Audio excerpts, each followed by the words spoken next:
David Copperfield Chapter 37. A little cold water. My new life had lasted for more than a week, and I was stronger than ever in those tremendous practical resolutions that I felt the crisis required.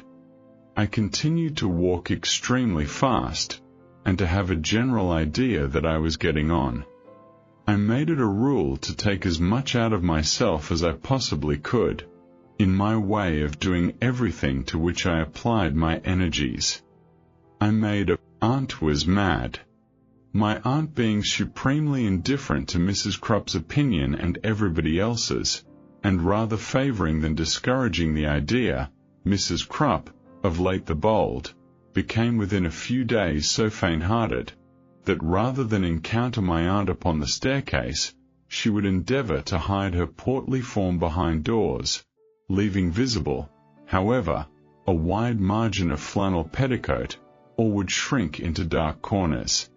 This gave my aunt such unspeakable satisfaction, that I believe she took a delight in prowling up and down, with her bonnet insanely perched on the top of her head, at times when Mrs. Crupp was likely to be in the way. My aunt, being uncommonly neat and ingenious, made so many little improvements in our domestic arrangements, that I seemed to be richer instead of poorer. Among the rest, she converted the pantry into a dressing room for me, and purchased and embellished a bedstead for my occupation, which looked as like a bookcase in the daytime as a bedstead could. I was the object of her constant solicitude, and my poor mother herself could not have loved me better, or studied more how to make me happy. Peggotty had considered herself highly privileged in being allowed to participate in these labours, and, although she still retained something of her old sentiment of or in reference to my aunt, had received so many marks of encouragement and confidence, that they were the best friends possible. But the time had now come, I am speaking of the Saturday when I was to take tea at Miss Mills's, when it was necessary for her to return home, and enter on the discharge of the duties she had undertaken in behalf of Ham. So goodbye, Barkeys, said my aunt, and take care of yourself. I am sure I never thought I could be sorry to lose you. I took Peggotty to the coach office and saw her off. She cried at parting, and confided her brother to my friendship as Ham had done. We had heard nothing of him since he went away, that sunny afternoon, and now, my own dear Davy, said Peggotty, if, while your apprentice, you should want any money to spend, or if, when you're out of your time, my dear, you should want any to set you up, and you must do one or other, or both, my darling, who has such a good right to ask leave to lend it you, as my sweet girl's own old stupid me. I was not so savagely independent as to say anything in reply, but that if ever I borrowed money of anyone, I would borrow it of her. Next to accepting a large sum on the spot, I believe this gave Peggotty more comfort than anything I could have done, and, my dear, whispered Peggotty, tell the pretty little angel that I should so have liked to see her, only for a minute. And tell her that before she marries my boy, I'll come and make your house so beautiful for you, if you'll let me. I declared that nobody else should touch it, and this gave Peggotty such delight that she went away in good spirits that I fatigued myself as much as I possibly could in the Commons all day, by a variety of devices, and at the appointed time in the evening repaired to Mr. Mills's street. Mr. Mills, who was a terrible fellow to fall asleep after dinner, had not yet gone out, and there was no birdcage in the middle window. He kept me waiting so long, that I fervently hoped the club would fine him for being late. At last he came out, and then I saw my own Dora hang up the birdcage, and peep into the balcony to look for me, and run in again when she saw I was there, while Jip remained behind, to bark injuriously at an immense butcher's dog in the street, who could have taken him like a pill.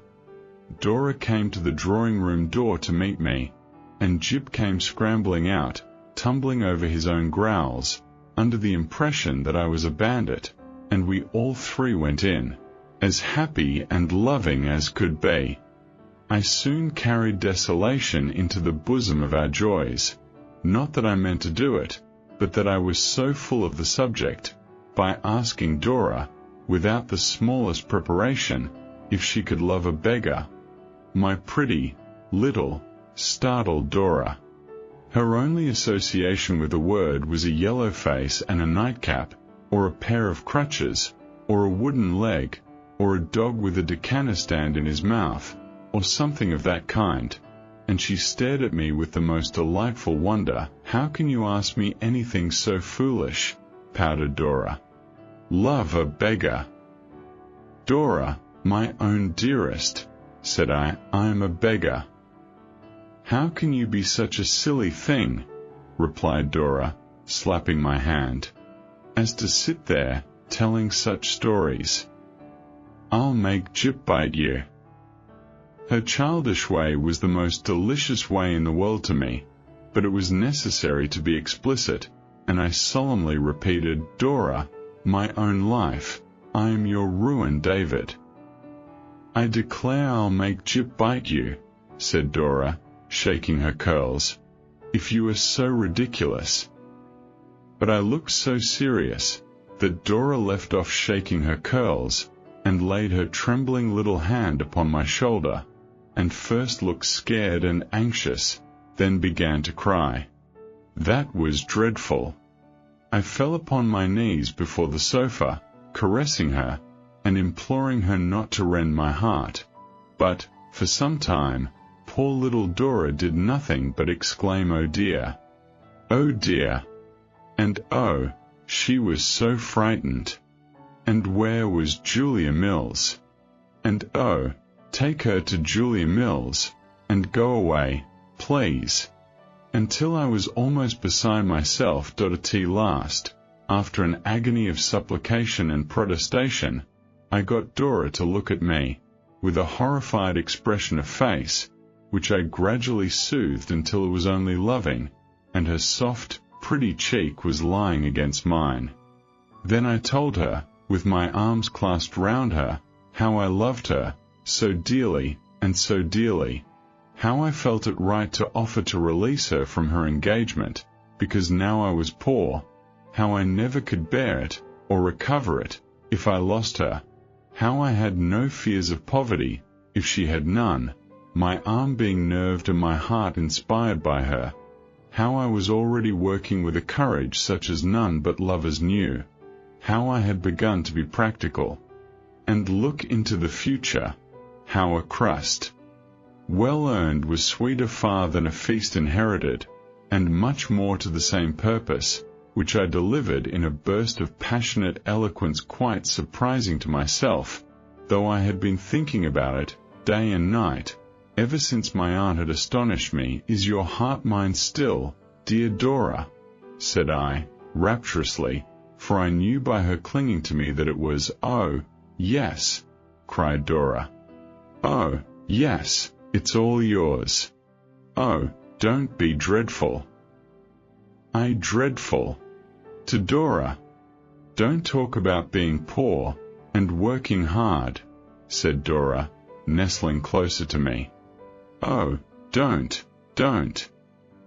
My dearest love," said I, "the crust well earned." "Oh, yes, but I don't want to hear any more about crusts," said Dora. "And Jip must have a mutton chop every day at 12, or he'll die." I was charmed with her childish, winning way. I fondly explained to Dora that Jip should have his mutton chop with his accustomed regularity. I drew a picture of our frugal home, made independent by my labor, sketching in the little house I had seen at Highgate, and my aunt in her room upstairs. "I am not dreadful now, Dora," said I, tenderly. "Oh, no, no," cried Dora. "But I hope your aunt will keep in her own room a good deal. And I hope she's not a scolding old thing." If it were possible for me to love Dora more than ever, I am sure I did. But I felt she was a little impracticable. It damped my newborn ardor, to find that ardor so difficult of communication to her. I made another trial. When she was quite herself again, and was curling Jip's ears, as he lay upon her lap, I became grave, and said, "My own, may I mention something?" "Oh, please don't be practical," said Dora, coaxingly, "because it frightens me so." "Sweetheart," I returned, "there is nothing to alarm you in all this. I want you to think of it quite differently. I want to make it nerve you, and inspire you, Dora." "Oh, but that's so shocking," cried Dora. "My love, no. Perseverance and strength of character will enable us to bear much worse things." "But I haven't got any strength at all," said Dora, shaking her curls. "Have I, Jip? Oh, do kiss Jip, and be agreeable." It was impossible to resist kissing Jip, when she held him up to me for that purpose, putting her own bright, rosy little mouth into kissing form, as she directed the operation, which she insisted should be performed symmetrically, on the center of his nose. I did as she bade me, rewarding myself afterwards for my obedience, and she charmed me out of my graver character for I don't know how long. "But, Dora, my beloved," said I, at last resuming it, "I was going to mention something." The judge of the prerogative court might have fallen in love with her, to see her fold her little hands and hold them up, begging and praying me not to be dreadful any more. "Indeed I am not going to be, my darling," I assured her. "But, Dora, my love, if you will sometimes think, not despondingly, you know, far from that, but if you will sometimes think, just to encourage yourself, that you are engaged to a poor man, don't, pray don't," cried Dora. "It's so very dreadful." "My soul, not at all," said I, cheerfully. "If you will sometimes think of that, and look about now and then at your papa's housekeeping, and endeavor to acquire a little habit of accounts, for instance." Poor little Dora received this suggestion with something that was half a sob and half a scream. "It would be so useful to us afterwards," I went on. "And if you would promise me to read a little cookery book that I would send you, it would be so excellent for both of us. For our path in life, my Dora," said I, warming with the subject, "is stony and rugged now, and it rests with us to smooth it. We must fight our way onward. We must be brave. There are obstacles to be met, and we must meet and crush them." I was going on at a great rate, with a clenched hand, and a most enthusiastic countenance, but it was quite unnecessary to proceed. I had said enough. I had done it again. Oh, she was so frightened. Oh, where was Julia Mills? Oh, take her to Julia Mills, and go away, please. So that, in short, I was quite distracted, and raved about the drawing-room that I thought I had killed her, this time. I sprinkled water on her face. I went down on my knees. I plucked at my hair. I denounced myself as a remorseless brute and a ruthless beast. I implored her forgiveness. I besought her to look up. I ravaged Miss Mills's workbox for a smelling bottle, and in my agony of mind applied an ivory needle case instead, and dropped all the needles over Dora.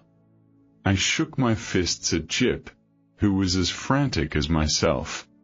I did every wild extravagance that could be done, and was a long way beyond the end of my wits when Miss Mills came into the room.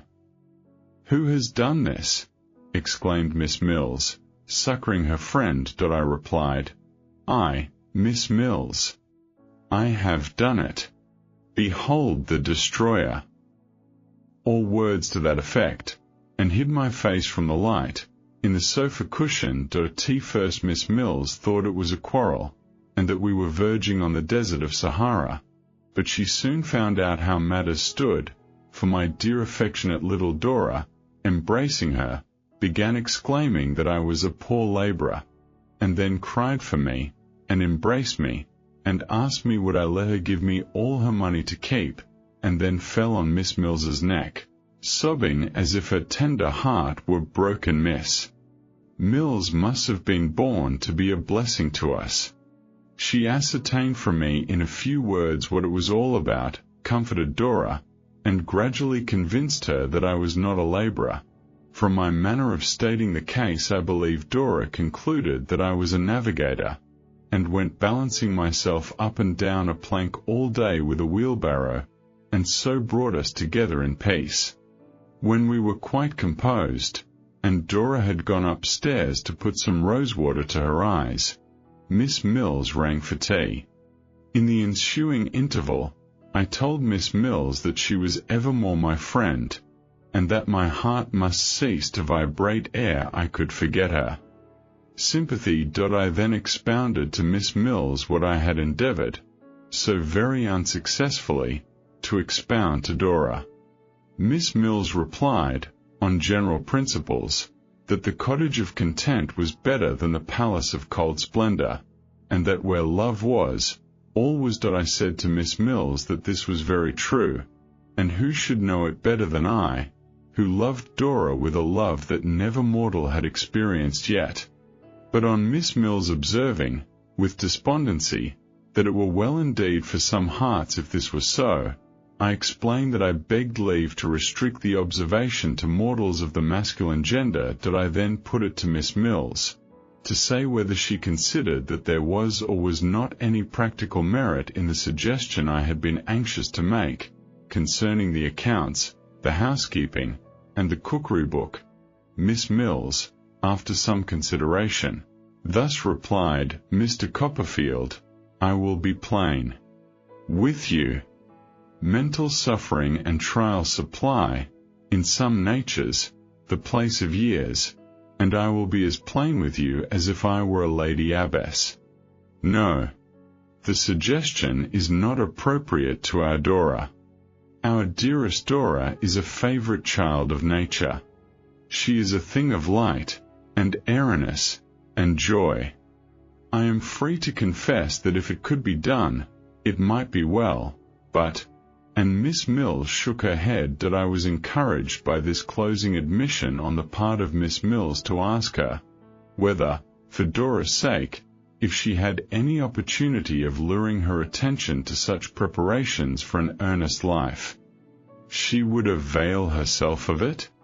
Miss Mills replied in the affirmative so readily, that I further asked her if she would take charge of the cookery book, and, if she ever could insinuate it upon Dora's acceptance, without frightening her, undertake to do me that crowning service. Miss Mills accepted this trust, too, but was not sanguine, and Dora returned, looking such a lovely little creature, that I really doubted whether she ought to be troubled with anything so ordinary. And she loved me so much, and was so captivating, particularly when she made Jip stand on his hind legs for toast, and when she pretended to hold that nose of his against the hot teapot for punishment because he wouldn't, that I felt like a sort of monster who had got into a fairy's bower, when I thought of having frightened her, and made her cry. After tea we had the guitar, and Dora sang those same dear old French songs about the impossibility of ever on any account leaving off dancing, la-ra, la, la-ra-la, until I felt a much greater monster than before. We had only one check to our pleasure, and that happened a little while before I took my leave, when, Miss Mills chancing to make some allusion to tomorrow morning, I unluckily let out that, being obliged to exert myself now, I got up at 5 o'clock. Whether Dora had any idea that I was a private watchman, I am unable to say, but it made a great impression on her, and she neither played nor sang any more. Tea was still on her mind when I bade her adieu, and she said to me, in her pretty coaxing way, as if I were a doll, I used to think, now don't get up at 5 o'clock, you naughty boy. It's so nonsensical. My love, said I have work to do. But don't do it, returned Dora. Why should you? It was impossible to say to that sweet little surprised face, otherwise than lightly and playfully, that we must work to live. Oh, how ridiculous, cried Dora. How shall we live without? Dora, said I, how? Anyhow, said Dora. She seemed to think she had quite settled the question, and gave me such a triumphant little kiss, direct from her innocent heart, that I would hardly have put her out of conceit with her answer, for a fortune. Well, I loved her, and I went on loving her, most absorbingly, entirely, and completely. But going on, too, working pretty hard, and busily keeping red-hot all the irons I now had in the fire, I would sit sometimes of a night, opposite my aunt, thinking how I had frightened Dora that time, and how I could best make my way with a guitar case through the forest of difficulty, until I used to fancy that my head was turning quite grey. David Copperfield, Chapter 38. A dissolution of partnership. I did not allow my resolution, with respect to the parliamentary debates, to cool. It was one of the irons I began to heat immediately, and one of the irons I kept hot, and hammered at, with a perseverance I may honestly admire. I bought an approved scheme of the noble art and mystery of stenography, which cost me 10 and sixpence, and plunged into a sea of perplexity that brought me, in a few weeks, to the confines of distraction. The changes that were rung upon dots, which in such a position meant such a thing, and in such another position something else, entirely different, the wonderful vagaries that were played by circles, the unaccountable consequences that resulted from marks like flies' legs, the tremendous effects of a curve in a wrong place, not only troubled my waking hours, but reappeared before me in my sleep. When I had groped my way, blindly, through these difficulties, and had mastered the alphabet, which was an Egyptian temple in itself, there then appeared a procession of new horrors, called arbitrary characters, the most despotic characters I have ever known, who insisted, for instance, that a thing like the beginning of a cobweb meant expectation, and that a pen and ink skyrocket stood for disadvantageous. When I had fixed these wretches in my mind, I found that they had driven everything else out of it. Then, beginning again, I forgot them. While I was picking them up, I dropped the other fragments of the system. In short, it was almost heartbreaking. It might have been quite heartbreaking, but for Dora, who was the stay and anchor of my tempest-driven bark. Every scratch in the scheme was a gnarled oak in the forest of difficulty, and I went on cutting them down, one after another, with such vigor, that in 3 or 4 months I was in a condition to make an experiment on one of our crack speakers in the Commons. Shall I ever forget how the crack speaker walked off from me before I began, and left my imbecile pencil staggering about the paper as if it were in a fit? This would not do, it was quite clear.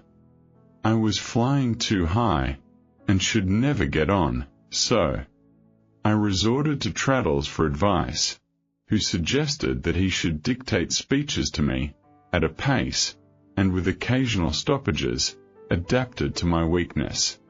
Very grateful for this friendly aid, I accepted the proposal, and night after night, almost every night, for a long time, we had a sort of private parliament in Buckingham Street, after I came home from the doctor's, that I should like to see such a parliament anywhere else. My aunt and Mr. Dick represented the government or the opposition, as the case might be, and Traddles, with the assistance of Enfield speakers, or a volume of parliamentary orations, thundered astonishing invectives against them. Standing by the table, with his finger in the page to keep the place, and his right arm flourishing above his head, Traddles, as Mr. Pitt, Mr. Fox, Mr. Sheridan, Mr. Burke, Lord Castlereagh, Viscount Sidmouth, or Mr. Canning, would work himself into the most violent heats, and deliver the most withering denunciations of the profligacy and corruption of my aunt and Mr. Dick, while I used to sit, at a little distance, with my notebook on my knee, fagging after him with all my might and main. The inconsistency and recklessness of Traddles were not to be exceeded by any real politician.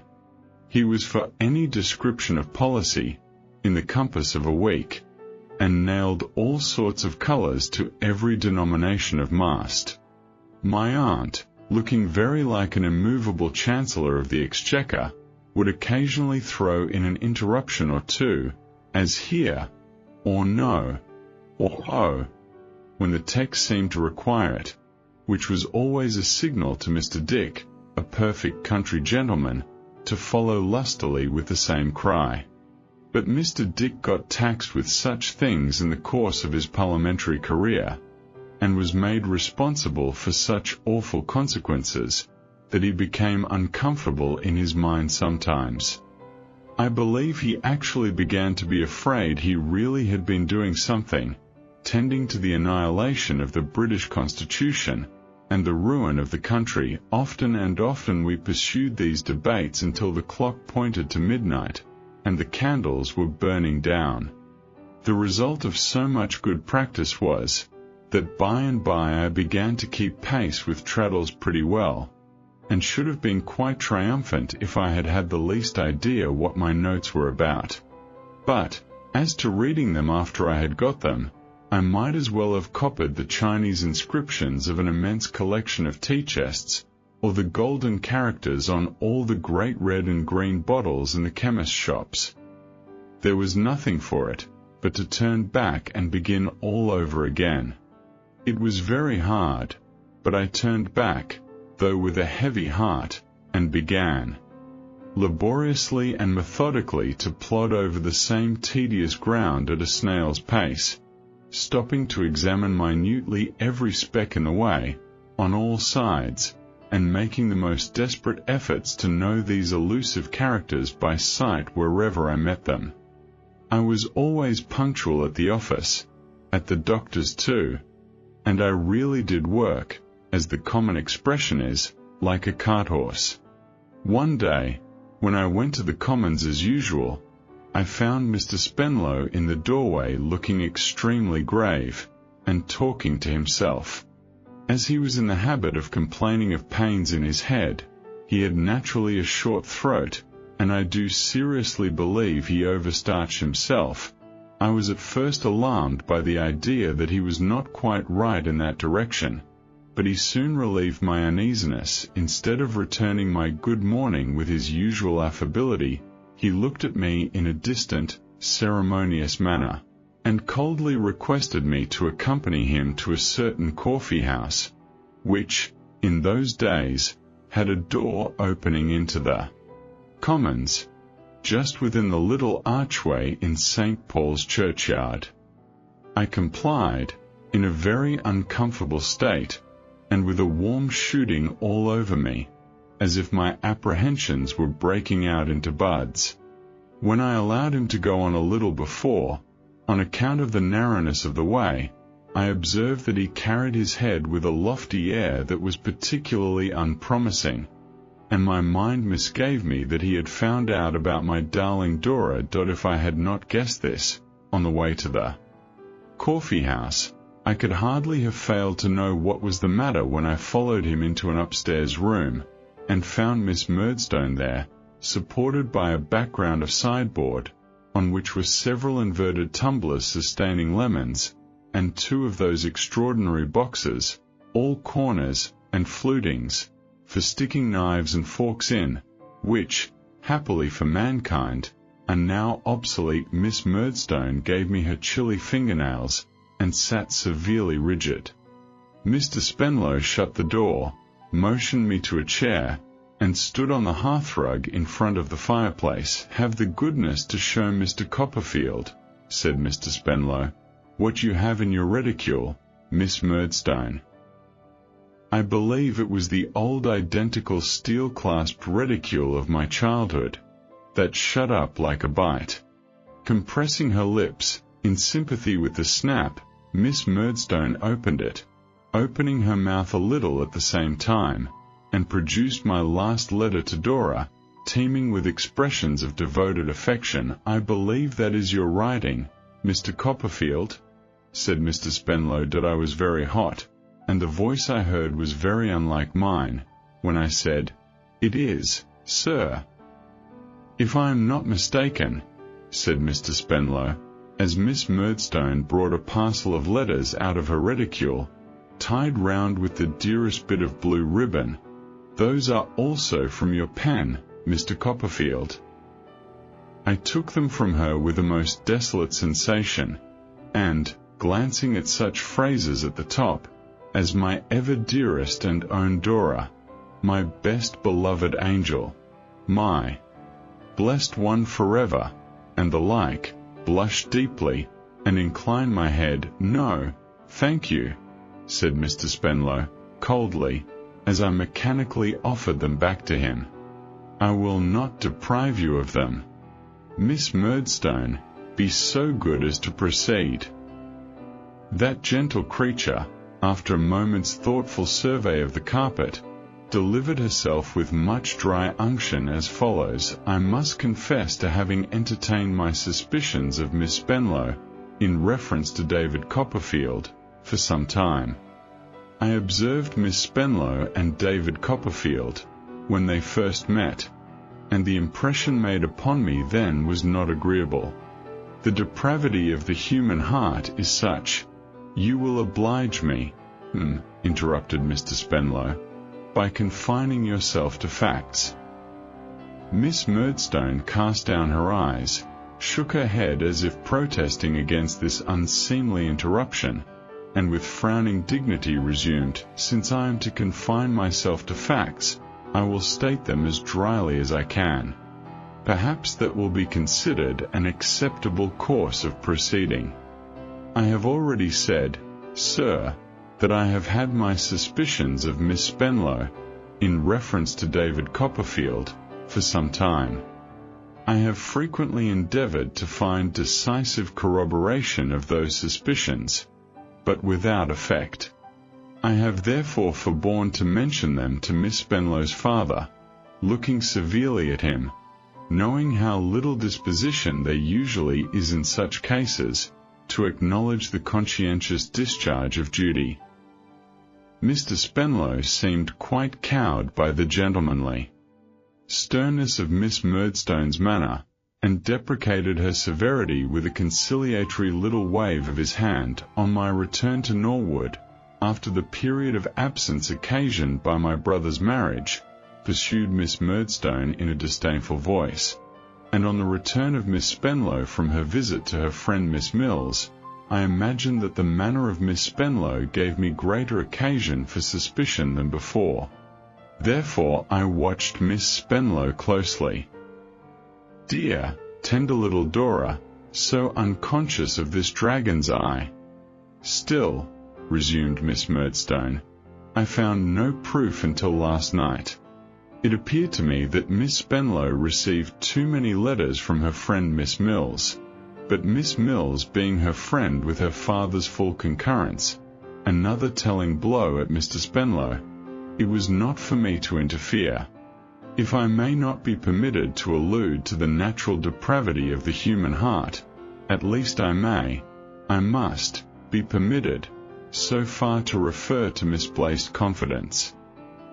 Mr. Spenlow apologetically murmured his assent. Last evening after tea, pursued Miss Murdstone, I observed the little dog starting, rolling, and growling about the drawing room, worrying something. I said to Miss Spenlow, "Dora, what is that the dog has in his mouth?" "It's paper." Miss Spenlow immediately put her hand to her frock, gave a sudden cry, and ran to the dog. I interposed, and said, "Dora, my love, you must permit me." "Oh, Jip, miserable spaniel, this wretchedness, then, was your work?" Miss Spenlow endeavoured, said Miss Murdstone, to bribe me with kisses, work-boxes, and small articles of jewellery. That, of course, I pass over. The little dog retreated under the sofa on my approaching him, and was with great difficulty dislodged by the fire-irons. Even when dislodged, he still kept the letter in his mouth, and on my endeavouring to take it from him, at the imminent risk of being bitten, he kept it between his teeth so pertinaciously as to suffer himself to be held suspended in the air by means of the document. At length I obtained possession of it. After perusing it, I taxed Miss Spenlow with having many such letters in her possession, and ultimately obtained from her the packet which is now in David Copperfield's hand. Here she ceased, and snapping her reticule again, and shutting her mouth, looked as if she might be broken, but could never be bent. "You have heard Miss Murdstone," said Mr. Spenlow, turning to me. "I beg to ask, Mr. Copperfield, if you have anything to say in reply." The picture I had before me, of the beautiful little treasure of my heart, sobbing and crying all night, of her being alone, frightened, and wretched, then, of her having so piteously begged and prayed that stony-hearted woman to forgive her, of her having vainly offered her those kisses, work-boxes, and trinkets, of her being in such grievous distress, and all for me, very much impaired the little dignity I had been able to muster. I am afraid I was in a tremulous state for a minute or so, though I did my best to disguise it. "There is nothing I can say, sir," I returned, "except that all the blame is mine." "Dora, Miss Spenlow, if you please," said her father, majestically, "was induced and persuaded by me," I went on, swallowing that colder designation, "to consent to this concealment, and I bitterly regret it." "You are very much to blame, sir," said Mr. Spenlow, walking to and fro upon the hearthrug, and emphasizing what he said with his whole body instead of his head, on account of the stiffness of his cravat and spine. "You have done a stealthy and unbecoming action, Mr. Copperfield. When I take a gentleman to my house, no matter whether he is 19, 29, or 90, I take him there in a spirit of confidence. If he abuses my confidence, he commits a dishonorable action, Mr. Copperfield." "I feel it, sir, I assure you," I returned. "But I never thought so before. Sincerely, honestly, indeed, Mr. Spenlow, I never thought so before. I love Miss Spenlow to that extent." "Pooh! Nonsense!" said Mr. Spenlow, reddening.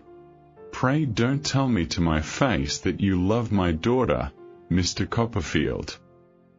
"Could I defend my conduct if I did not, sir?" I returned, with all humility. "Can you defend your conduct if you do, sir?" said Mr. Spenlow, stopping short upon the hearthrug. "Have you considered your years, and my daughter's years, Mr. Copperfield? Have you considered what it is to undermine the confidence that should subsist between my daughter and myself? Have you considered my daughter's station in life, the projects I may contemplate for her advancement, the testamentary intentions I may have with reference to her? Have you considered anything, Mr. Copperfield?" "Very little, sir," I am afraid, I answered, speaking to him as respectfully and sorrowfully as I felt. But pray believe me, I have considered my own worldly position. When I explain it to you, we were already engaged. I beg, said Mr. Spenlow, more like Punch than I had ever seen him, as he energetically struck one hand upon the other.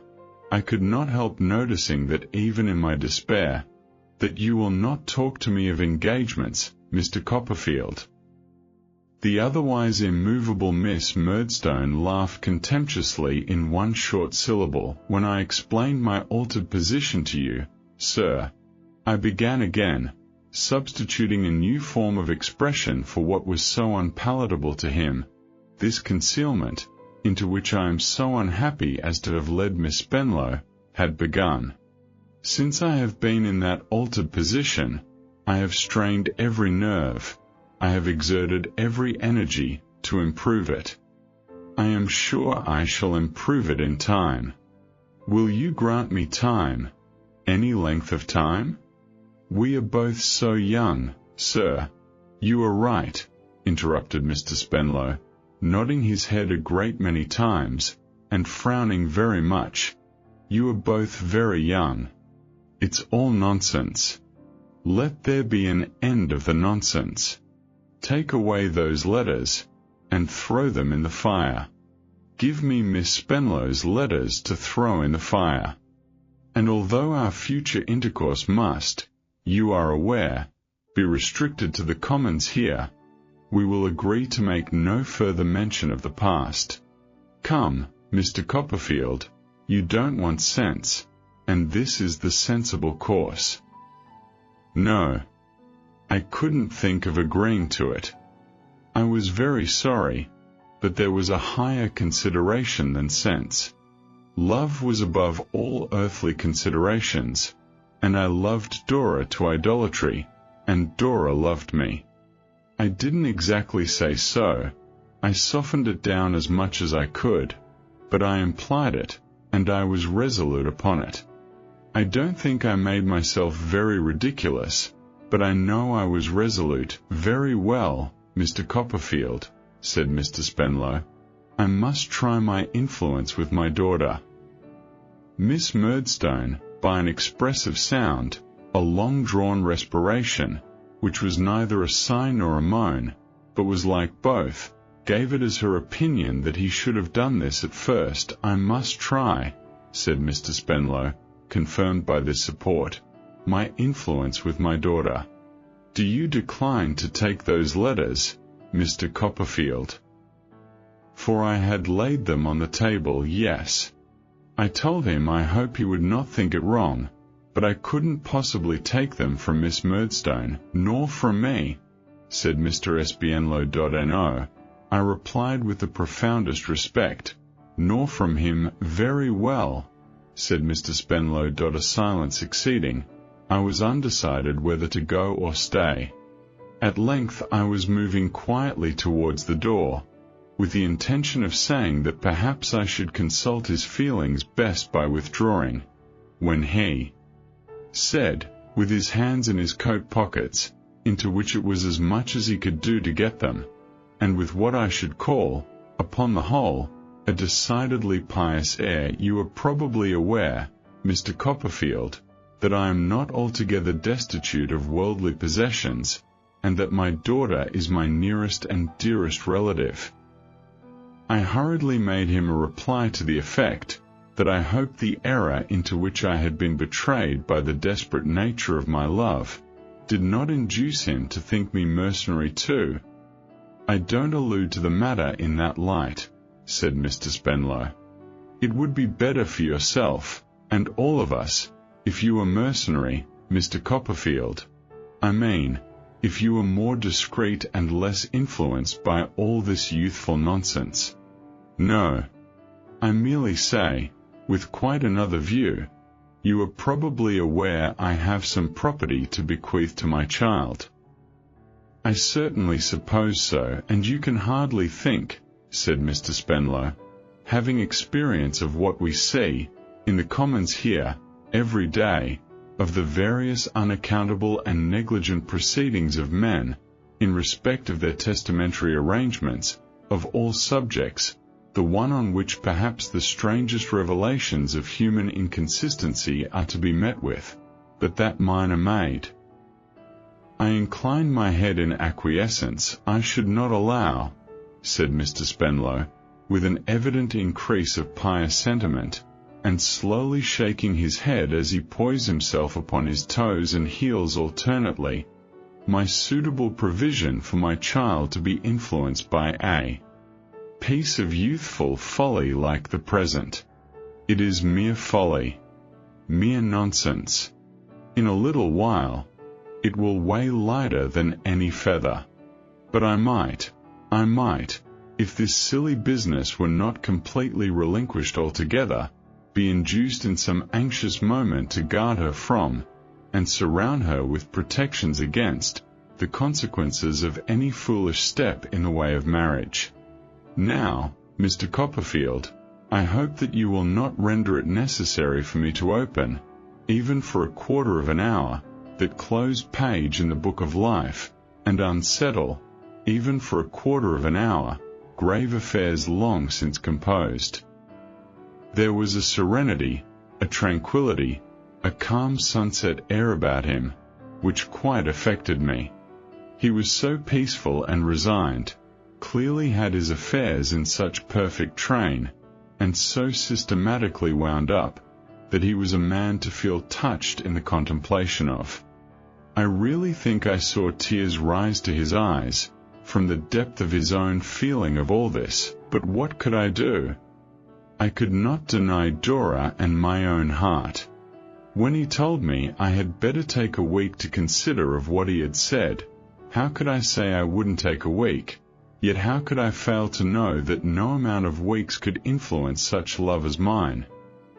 In the meantime, confer with Miss Trotwood, or with any person with any knowledge of life, said Mr. Spenlow, adjusting his cravat with both hands. Take a week, Mr. Copperfield. I submitted, and, with a countenance as expressive as I was able to make it of dejected and despairing constancy, came out of the room. Miss Murdstone's heavy eyebrows followed me to the door.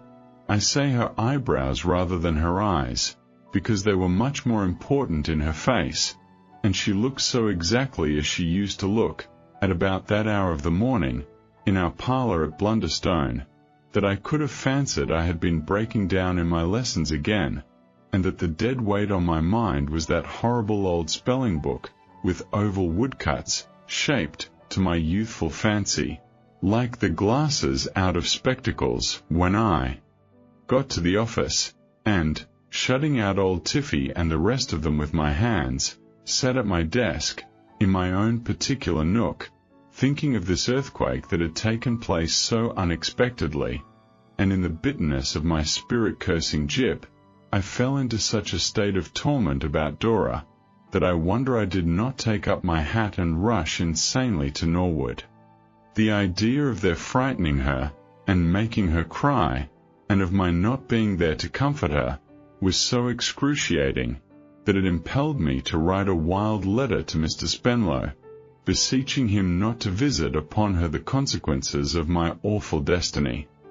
I implored him to spare her gentle nature, not to crush a fragile flower, and addressed him generally, to the best of my remembrance, as if, instead of being her father, he had been an ogre, or the dragon of Wantley. This letter I sealed and laid upon his desk before he returned, and when he came in, I saw him, through the half-open door of his room, take it up and read it. He said nothing about it all the morning, but before he went away in the afternoon he called me in, and told me that I need not make myself at all uneasy about his daughter's happiness. He had assured her, he said, that it was all nonsense, and he had nothing more to say to her. He believed he was an indulgent father, as indeed he was, and I might spare myself any solicitude on her account. You may make it necessary, if you are foolish or obstinate, Mr. Copperfield," he observed, "for me to send my daughter abroad again, for a term, but I have a better opinion of you.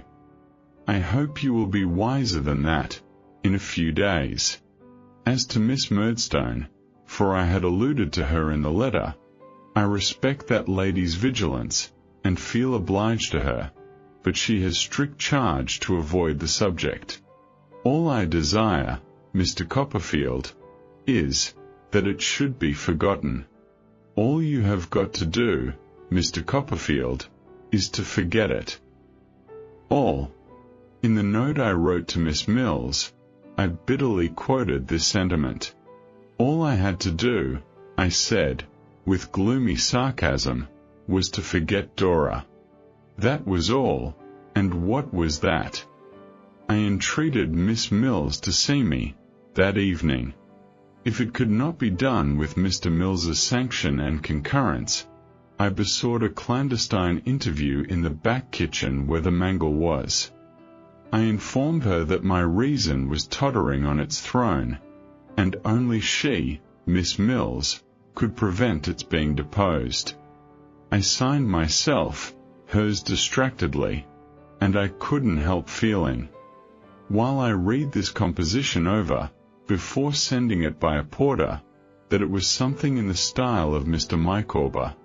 However, I sent it. At night I repaired to Miss Mills's Street, and walked up and down, until I was stealthily fetched in by Miss Mills's maid, and taken the area way to the back kitchen.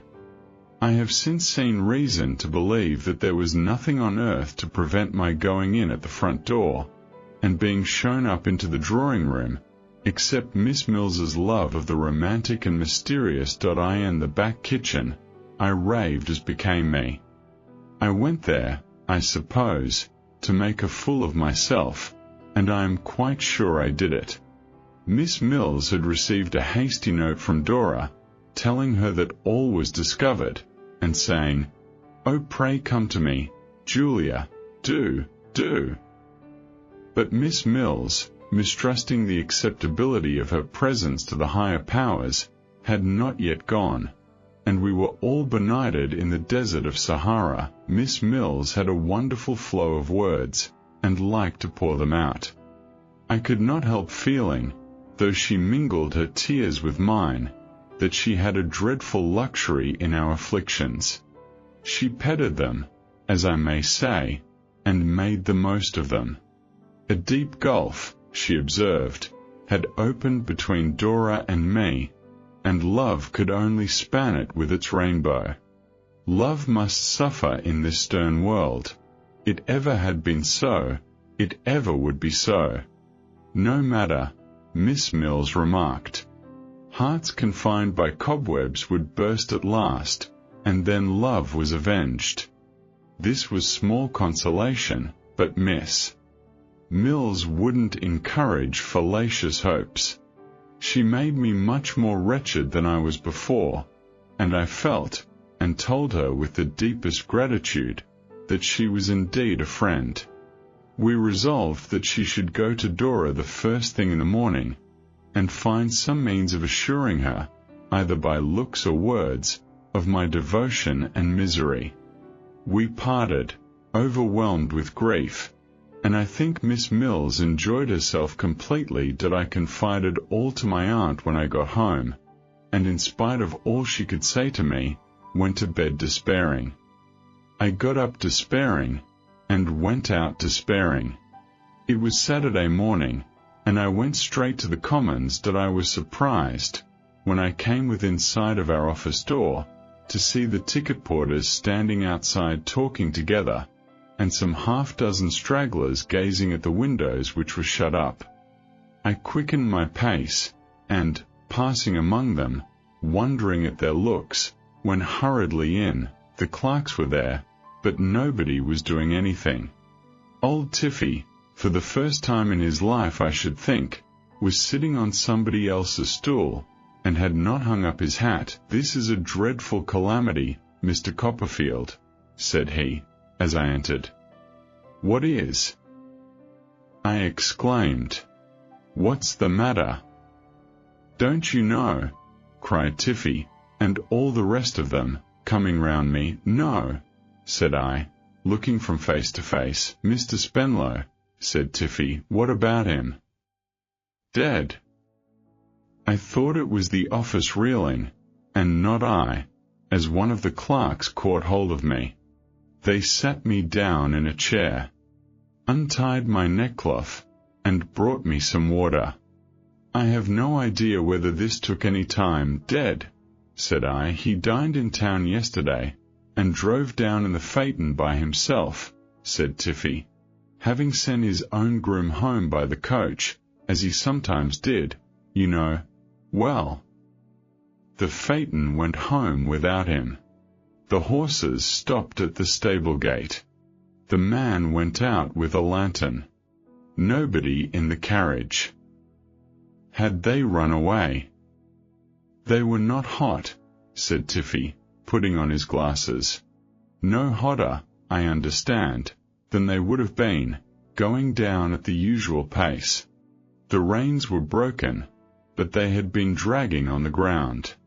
The house was roused up directly, and 3 of them went out along the road. They found him a mile off." "More than a mile off, Mr. Tiffy," interposed a junior, "was it?" "I believe you are right," said Tiffy. "More than a mile off, not far from the church, lying partly on the roadside, and partly on the path, upon his face. Whether he fell out in a fit, or got out, feeling ill before the fit came on, or even whether he was quite dead then, though there is no doubt he was quite insensible, no one appears to know. If he breathed, certainly he never spoke. Medical assistance was got as soon as possible, but it was quite useless. I cannot describe the state of mind into which I was thrown by this intelligence.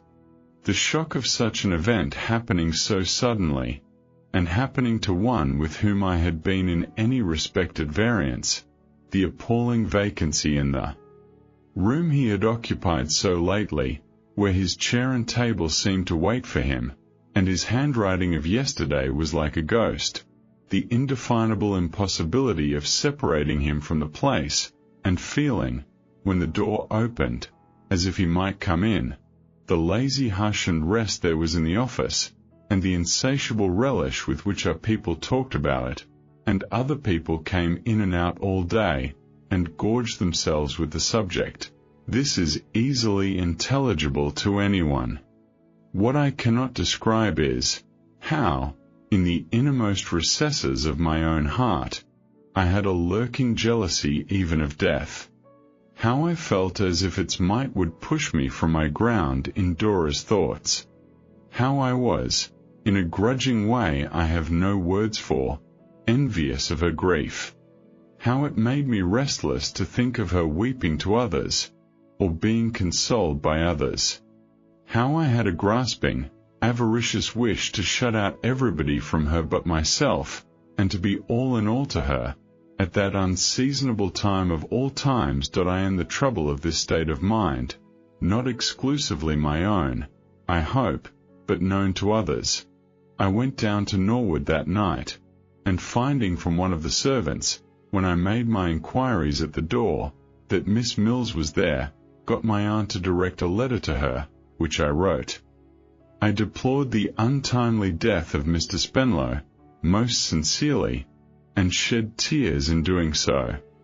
I entreated her to tell Dora, if Dora were in a state to hear it, that he had spoken to me with the utmost kindness and consideration, and had coupled nothing but tenderness, not a single or reproachful word, with her name. I know I did this selfishly, to have my name brought before her, but I tried to believe it was an act of justice to his memory. Perhaps I did believe it. Aunt received a few lines next day in reply, addressed, outside, to her, within, to me. Dora was overcome by grief, and when her friend had asked her should she send her love to me, had only cried, as she was always crying, "Oh, dear Papa." Oh, poor papa. But she had not said no, and that I made the most of Mr. Jorkins, who had been at Norwood since the occurrence, came to the office a few days afterwards. He and Tiffy were closeted together for some few moments, and then Tiffa looked out at the door and beckoned me in. "Oh," said Mr. Jorkins. "Mr. Tiffy and myself, Mr. Copperfield, are about to examine the desks, the drawers, and other such repositories of the deceased, with the view of sealing up his private papers, and searching for a will. There is no trace of any elsewhere. It may be as well for you to assist us, if you please." I had been in agony to obtain some knowledge of the circumstances in which my Dora would be placed, as, in whose guardianship, and so forth, and this was something towards it. We began the search at once, Mr. Jorkins unlocking the drawers and desks, and we all taking out the papers. The office papers we placed on one side, and the private papers, which were not numerous, on the other. We were very grave.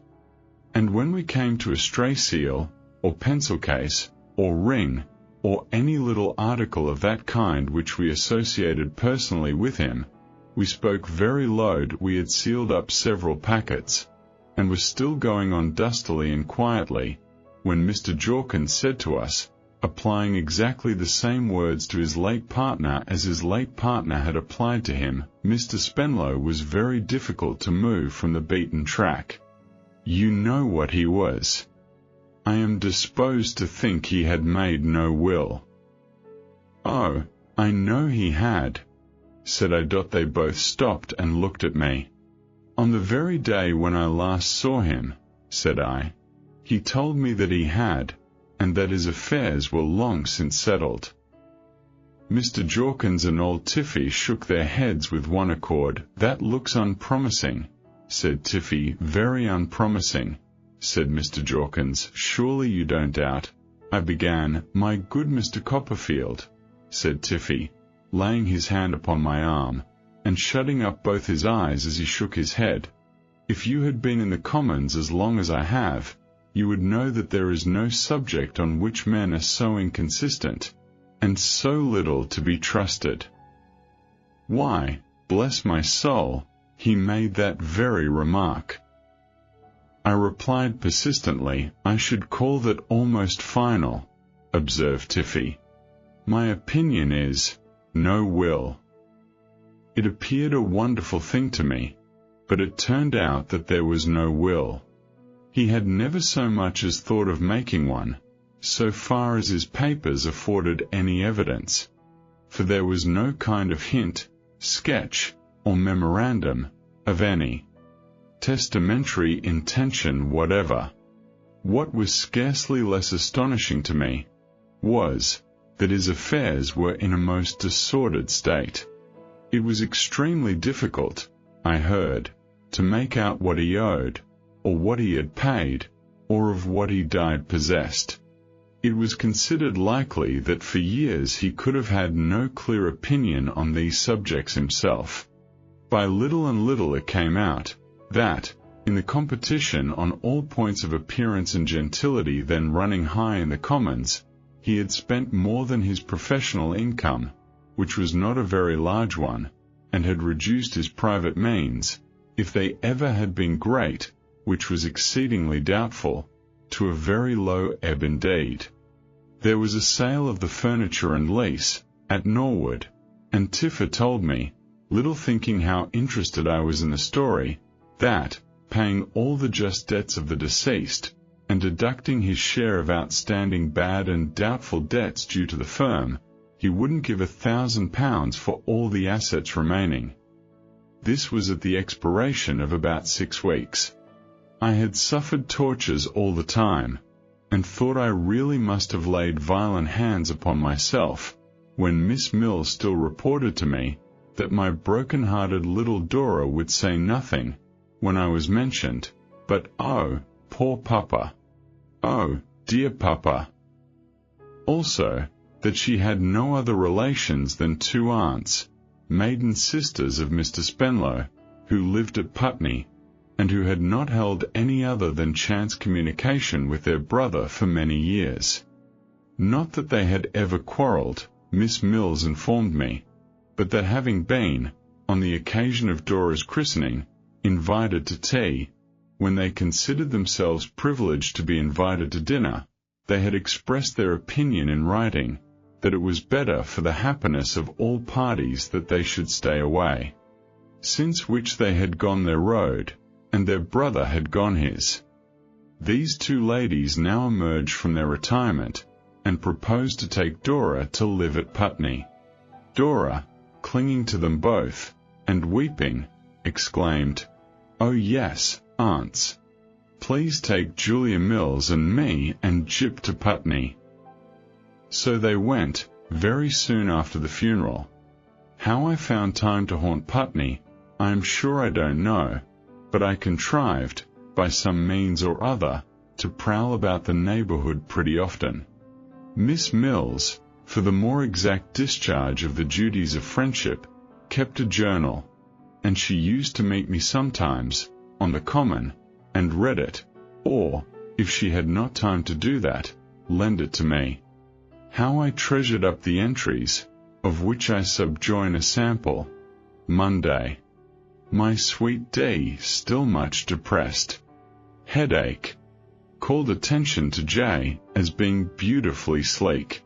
D fondled J. Associations thus awakened, opened floodgates of sorrow.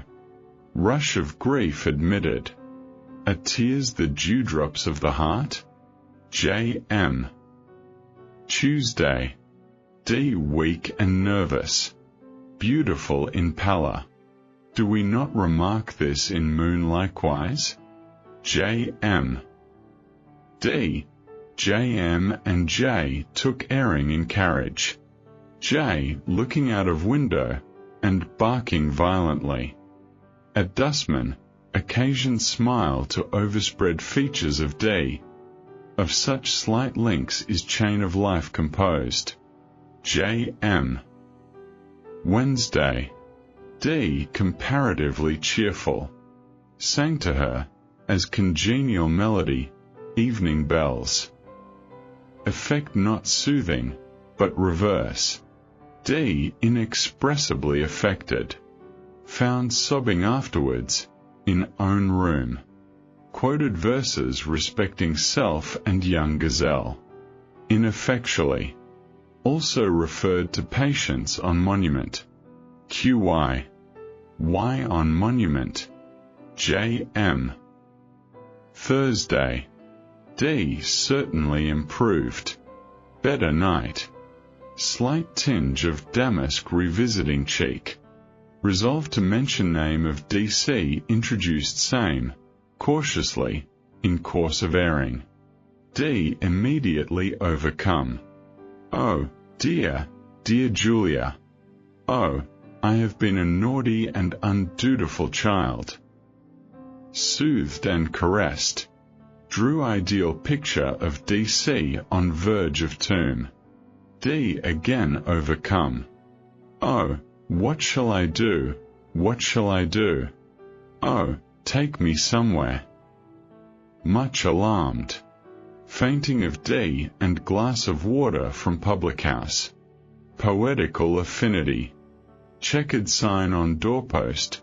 Checkered human life. Alas. J. M. Friday. Day of incident.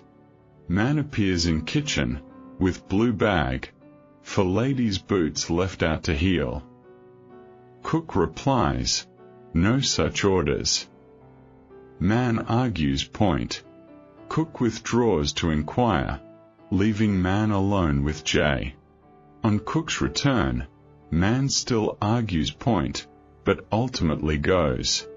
J missing. D distracted. Information sent to police. Man to be identified by broad nose, and legs like balustrades of bridge. Search made in every direction. No J.D. weeping bitterly, and inconsolable. Renewed reference to young gazelle. Appropriate, but unavailing. Towards evening, strange boy calls. Brought into parlor. Broad nose, but no balustrades. Says he wants £1, and knows a dog.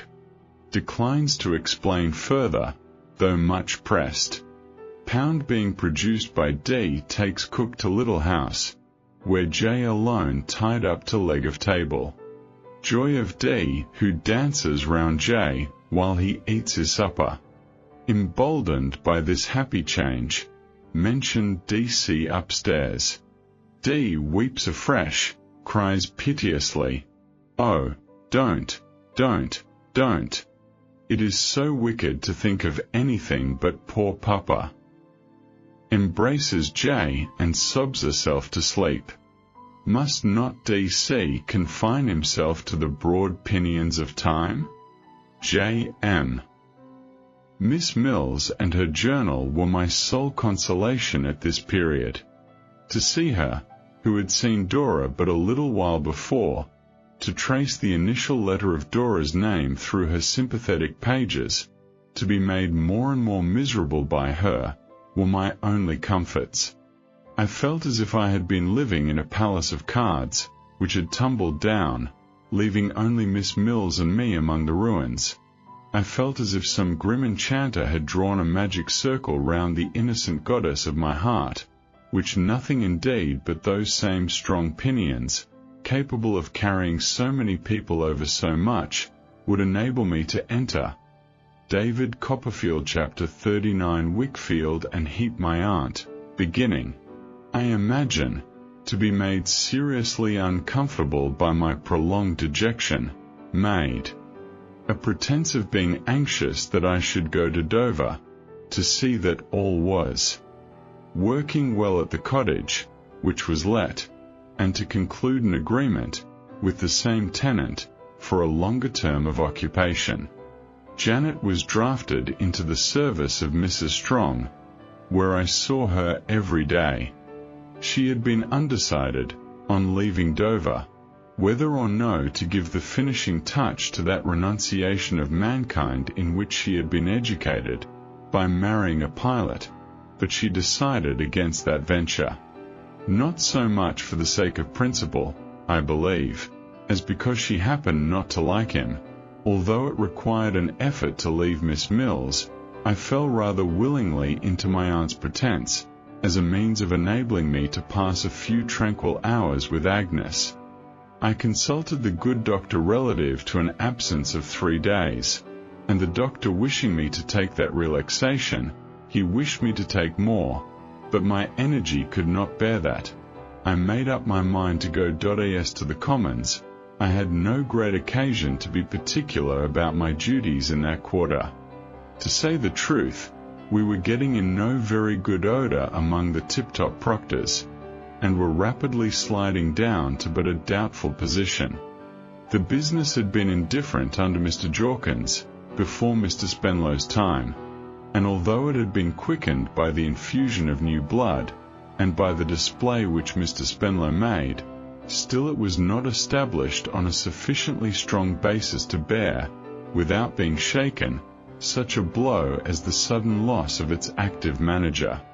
It fell off very much. Mr. Jorkins, notwithstanding his reputation in the firm, was an easygoing, incapable sort of man, whose reputation out of doors was not calculated to back it up. I was turned over to him now, and when I saw him take his snuff and let the business go, I regretted my aunt's £1,000 more than ever. But this was not the worst of it.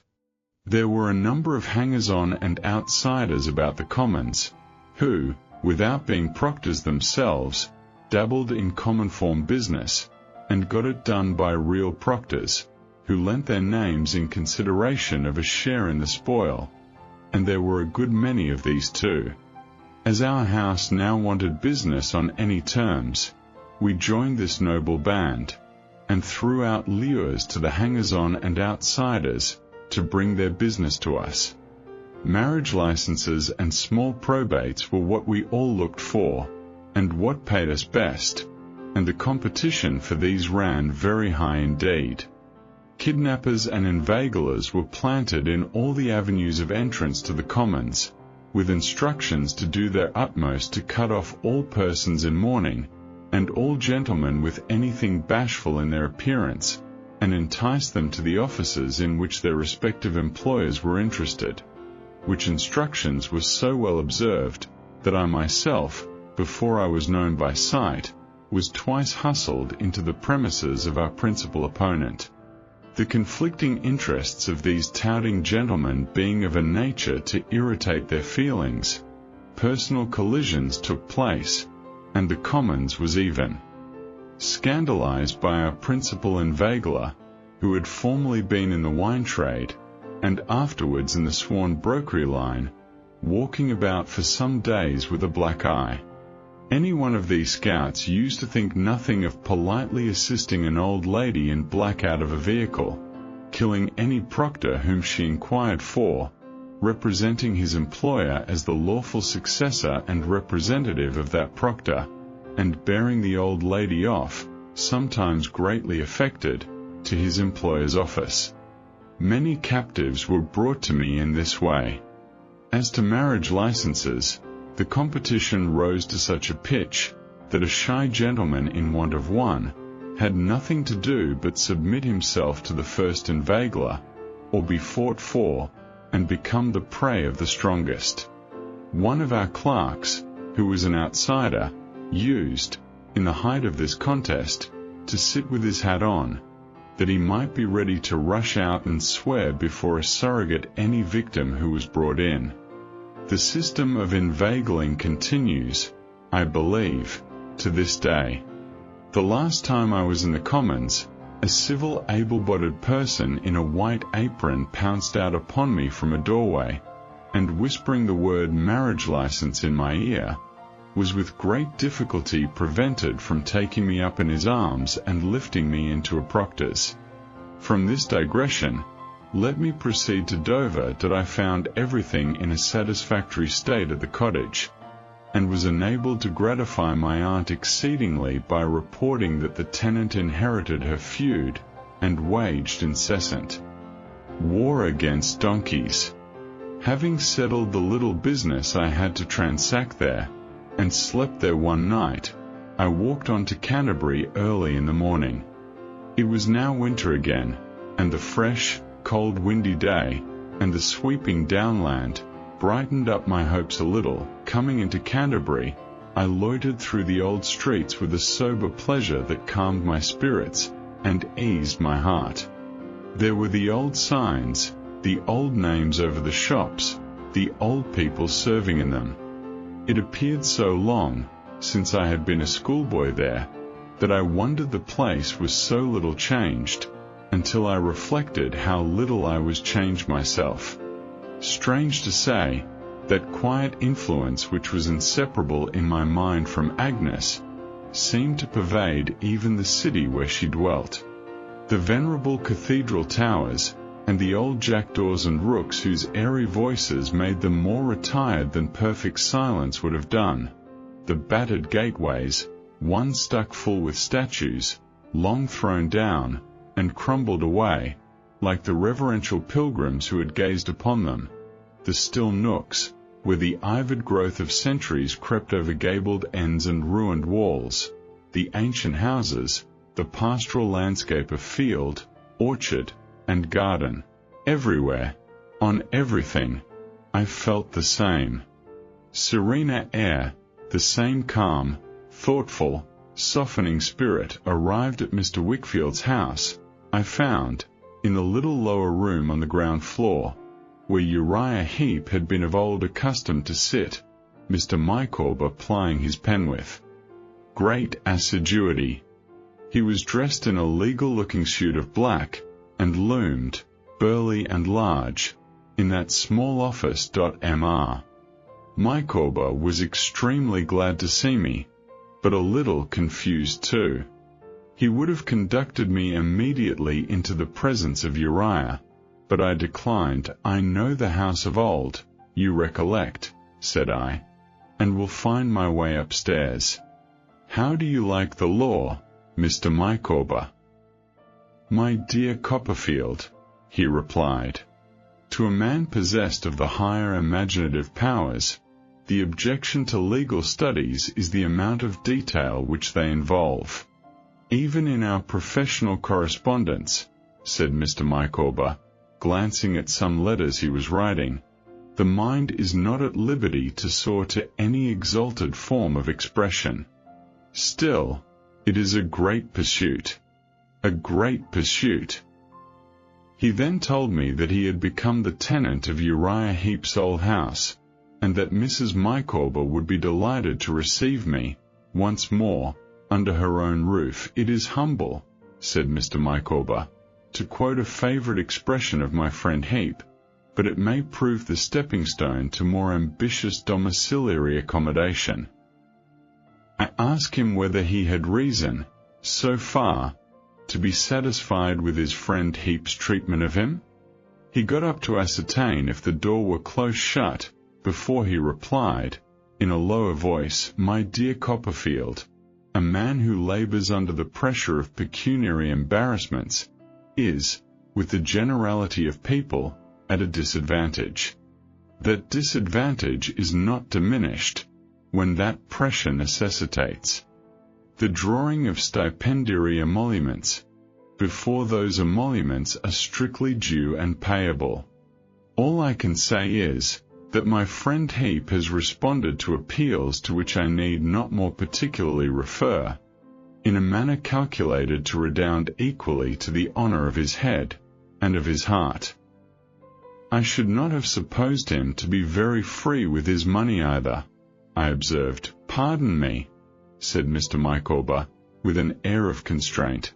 I speak of my friend Heap as I have experience.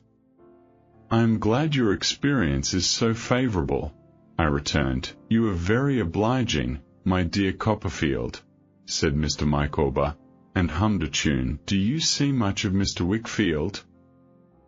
I asked, to change the subject. Not much, said Mr. Micawber, slightingly.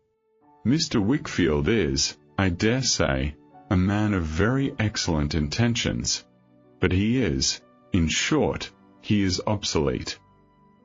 I am afraid his partner seeks to make him so, said I. My dear Copperfield, returned Mr. Micawber, after some uneasy evolutions on his stool, allow me to offer a remark.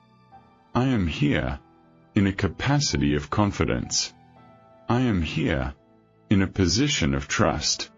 The discussion of some topics, even with Mrs. Micawber herself, so long the partner of my various vicissitudes, and a woman of a remarkable lucidity of intellect, is, I am led to consider, incompatible with the functions now devolving on me. I would therefore take the liberty of suggesting that in our friendly intercourse, which I trust will never be disturbed, we draw a line. On one side of this line, said Mr.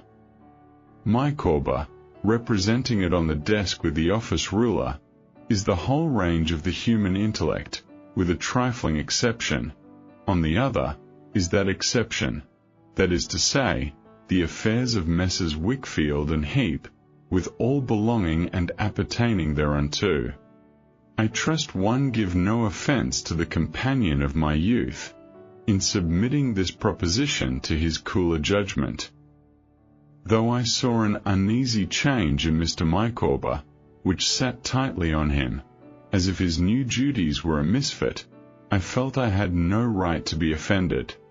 My telling him so appeared to relieve him, and he shook hands with me. I am charmed, Copperfield, said Mr. Micawber, let me assure you, with Miss Wickfield. She is a very superior young lady, of very remarkable attractions, graces, and virtues. Upon my honour, said Mr. Micawber, indefinitely kissing his hand and bowing with his genteelest air, I do homage to Miss Wickfield. Hem! I am glad of that, at least, said I, if you had not assured us, my dear Copperfield, on the occasion of that agreeable afternoon we had the happiness of passing with you, that D was your favourite letter, said Mr. Micawber, I should unquestionably have supposed that it had been so. We have all some experience of a feeling that comes over us occasionally, of what we are saying and doing having been said and done before, in a remote time, of our having been surrounded, dim ages ago, by the same faces, objects, and circumstances, of our knowing perfectly what will be said next, as if we suddenly remembered it. I never had this mysterious impression more strongly in my life, than before he uttered those words that I took my leave of Mr. Micawber, for the time, charging him with my best remembrances to all a home.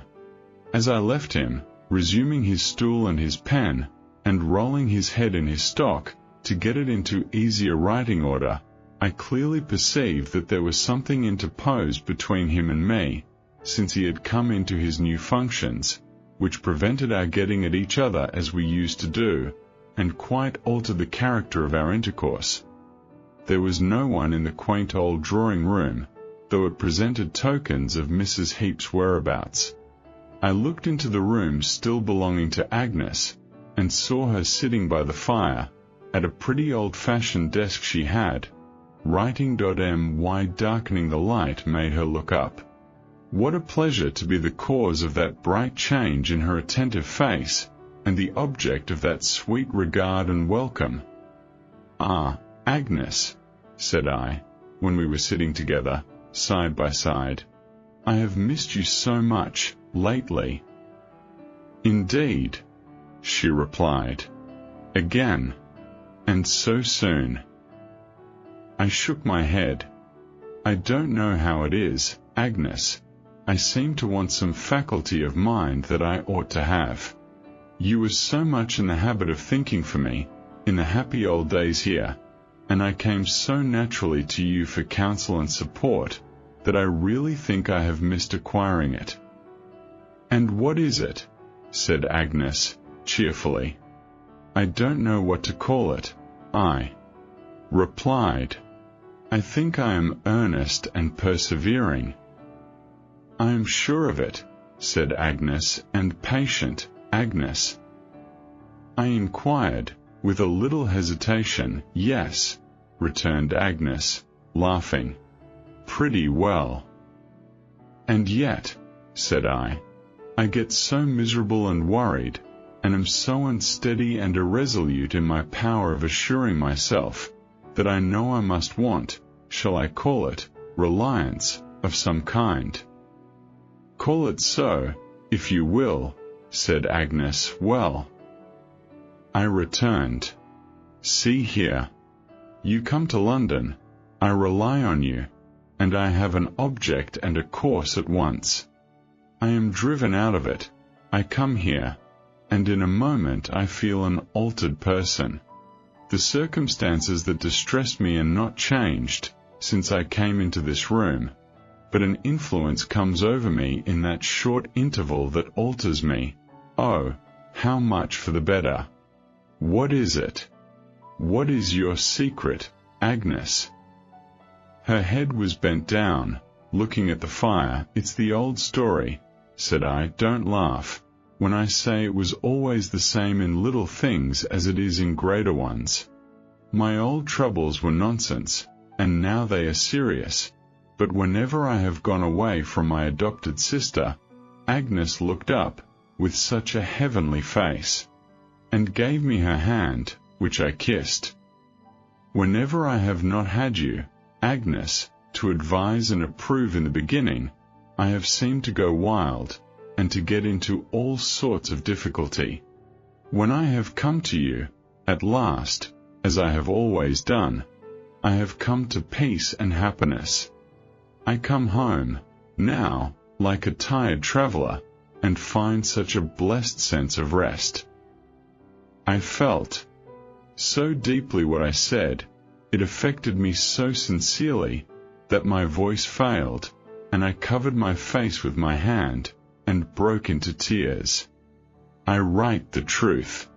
Whatever contradictions and inconsistencies there were within me, as there are within so many of us, whatever might have been so different and so much better, whatever I had done, in which I had perversely wandered away from the voice of my own heart, I knew nothing of. I only knew that I was fervently in earnest, when I felt the rest and peace of having Agnes near me. In her placid sisterly manner, with her beaming eyes, with her tender voice, and with that sweet composure, which had long ago made the house that held her quite a sacred place to me, she soon won me from this weakness, and led me on to tell all that had happened since our last meeting. And there is not another word to tell, Agnes, said I, when I had made an end of my confidence. Now, my reliance is on you. But it must not be on me, Trotwood, returned Agnes, with a pleasant smile. It must be on someone else. On Dora, said I assuredly. Why, I have not mentioned, Agnes, said I, a little embarrassed, that Dora is rather difficult to, I would not, for the world, say, to rely upon, because she is the soul of purity and truth, but rather difficult to, I hardly know how to express it, really, Agnes. She is a timid little thing, and easily disturbed and frightened. Some time ago, before her father's death, when I thought it right to mention to her, but I'll tell you, if you will bear with me, how it was. Accordingly, I told Agnes about my declaration of poverty, about the cookery book, the housekeeping accounts, and all the rest of it. Oh, Trotwood, she remonstrated, with a smile. Just your old headlong way. You might have been in earnest in striving to get on in the world, without being so very sudden with a timid, loving, inexperienced girl. Poor Dora! I never heard such sweet forbearing kindness expressed in a voice, as she expressed in making this reply. It was as if I had seen her admiringly and tenderly embracing Dora, and tacitly reproving me, by her considerate protection, for my hot haste in fluttering that little heart. It was as if I had seen Dora, in all her fascinating artlessness, caressing Agnes, and thanking her, and coaxingly appealing against me, and loving me with all her childish innocence. I felt so grateful to Agnes, and admired her so. I saw those two together, in a bright perspective, such well-associated friends, each adorning the other so much. What ought I to do then, Agnes? I inquired, after looking at the fire a little while. What would it be right to do? I think, said Agnes, that the honourable course to take would be to write to those two ladies. Don't you think that any secret course is an unworthy one? Yes. If you think so, said I am poorly qualified to judge of such matters, replied Agnes, with a modest hesitation. But I certainly feel, in short, I feel that your being secret and clandestine is not being like yourself. Like myself, in the too high opinion you have of me, Agnes, I am afraid, said I. Like yourself, in the candour of your nature, she returned, and therefore I would write to those two ladies. I would relate, as plainly and as openly as possible, all that has taken place, and I would ask their permission to visit sometimes, at their house. Considering that you are young, and striving for a place in life, I think it would be well to say that you would readily abide by any conditions they might impose upon you. I would entreat them not to dismiss your request, without a reference to Dora, and to discuss it with her when they should think the time suitable. I would not be too vehement, said Agnes, gently, or propose too much. I would trust to my fidelity and perseverance, and to Dora. But if they were to frighten Dora again, Agnes, by speaking to her, said I, and if Dora were to cry, and say nothing about me. Is that likely? Inquired Agnes, with the same sweet consideration in her face. God bless her, she is as easily scared as a bird, said I. It might be. Or if the two Miss Spenlows, elderly ladies of that sort are odd characters sometimes, should not be likely persons to address in that way. I don't think, Trotwood, returned Agnes, raising her soft eyes to mine, I would consider that. Perhaps it would be better only to consider whether it is right to do this, and, if it is, to do it. I had no longer any doubt on the subject. With a lightened heart, though with a profound sense of the weighty importance of my task, I devoted the whole afternoon to the composition of the draft of this letter, for which great purpose Agnes relinquished her desk to me. But first I went downstairs to see Mr. Wickfield and Uriah Heep. I found Uriah in possession of a new, plaster-smelling office, built out in the garden, looking extraordinarily mean, in the midst of a quantity of books and papers. He received me in his usual fawning way, and pretended not to have heard of my arrival from Mr. Micawber, a pretence I took the liberty of disbelieving. He accompanied me into Mr. Wickfield's room, which was the shadow of its former self, having been divested of a variety of conveniences for the accommodation of the new partner, and stood before the fire, warming his back, and shaving his chin with his bony hand, while Mr. Wickfield and I exchanged greetings. You stay with us, Trotwood, while you remain in Canterbury, said Mr. Wickfield, not without a glance at Uriah for his approval. Is there room for me? Said I. I am sure, Master Copperfield. I should say Mr., but the other comes so natural, said Uriah. I would turn out of your old room with pleasure, if it would be agreeable.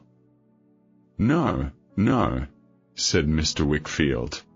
Why should you be inconvenienced? There's another room. There's another room. Oh, but you know, returned Uriah, with a grin, I should really be delighted. To cut the matter short, I said I would have the other room or none at all, so it was settled that I should have the other room, and, taking my leave of the firm until dinner, I went upstairs again. I had hoped to have no other companion than Agnes, but Mrs. Heep had asked permission to bring herself and her knitting near the fire, in that room, on pretence of its having an aspect more favourable for her rheumatics, as the wind then was, than the drawing-room or dining-parlour. Though I could almost have consigned her to the mercies of the wind on the topmost pinnacle of the cathedral, without remorse, I made a virtue of necessity, and gave her a friendly salutation. I'm humbly thankful to you, sir, said Mrs. Heep, in acknowledgment of my inquiries concerning her health, but I'm only pretty well. I haven't much to boast of. If I could see my Uriah well settled in life, I couldn't expect much more, I think. How do you think my Uriah looking, sir? I thought him looking as villainous as ever, and I replied that I saw no change in him. Oh, don't you think he's changed? Said Mrs. Heep. There I must humbly beg leave to differ from you. Don't you see a thinness in him? Not more than usual, I replied. Don't you though? Said Mrs. Heep. But you don't take notice of him with a mother's eye. His mother's eye was an evil eye to the rest of the world, I thought, as it met mine, howsoever affectionate to him, and I believe she and her son were devoted to one another. It passed me, and went on to Agnes. Don't you see a wasting and wearing in him, Miss Wickfield? Inquired Mrs. Heep. No, said Agnes, quietly pursuing the work on which she was engaged. You are too solicitous about him. He is very well. Mrs. Heap, with a prodigious sniff, resumed her knitting. She never left off, or left us for a moment. I had arrived early in the day, and we had still 3 or 4 hours before dinner, but she sat there, plying her knitting needles as monotonously as an hourglass might have poured out its sands. She sat on one side of the fire. I sat at the desk in front of it. A little beyond me, on the other side, sat Agnes.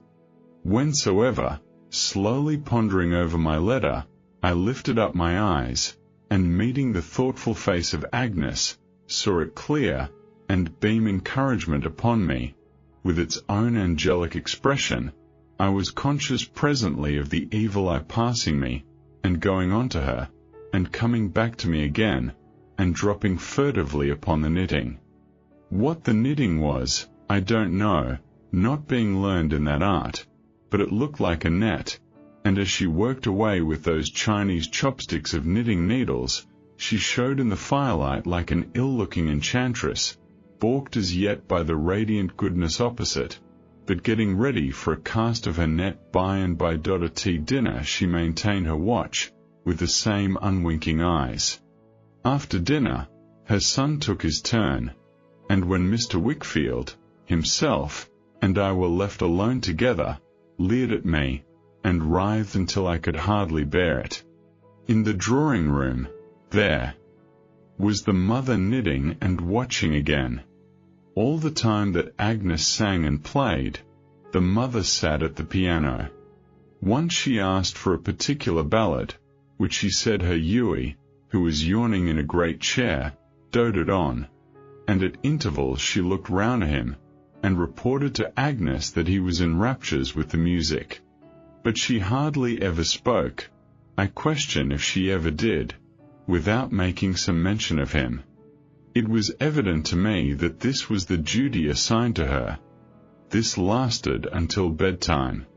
To have seen the mother and son, like 2 great bats hanging over the whole house, and darkening it with their ugly forms, made me so uncomfortable, that I would rather have remained downstairs, knitting and all, than gone to bed. I hardly got any sleep. Next day the knitting and watching began again, and lasted all day that I had not an opportunity of speaking to Agnes for 10 minutes. I could barely show her my letter. I proposed to her to walk out with me, but Mrs. Heap repeatedly complaining that she was worse, Agnes charitably remained within, to bear her company. Towards the twilight I went out by myself, musing on what I ought to do, and whether I was justified in withholding from Agnes, any longer, what Uriah Heep had told me in London, for that began to trouble me again, very much that I had not walked out far enough to be quite clear of the town, upon the Ramsgate road, where there was a good path, when I was hailed, through the dust, by somebody behind me. The shambling figure and the scanty greatcoat were not to be mistaken. I stopped, and Uriah Heep came up. "Well," said I. "How fast you walk," said he. "My legs are pretty long, but you've given him quite a job." "Where are you going?" said I. "I am going with you, Master Copperfield, if you'll allow me the pleasure of a walk with an old acquaintance."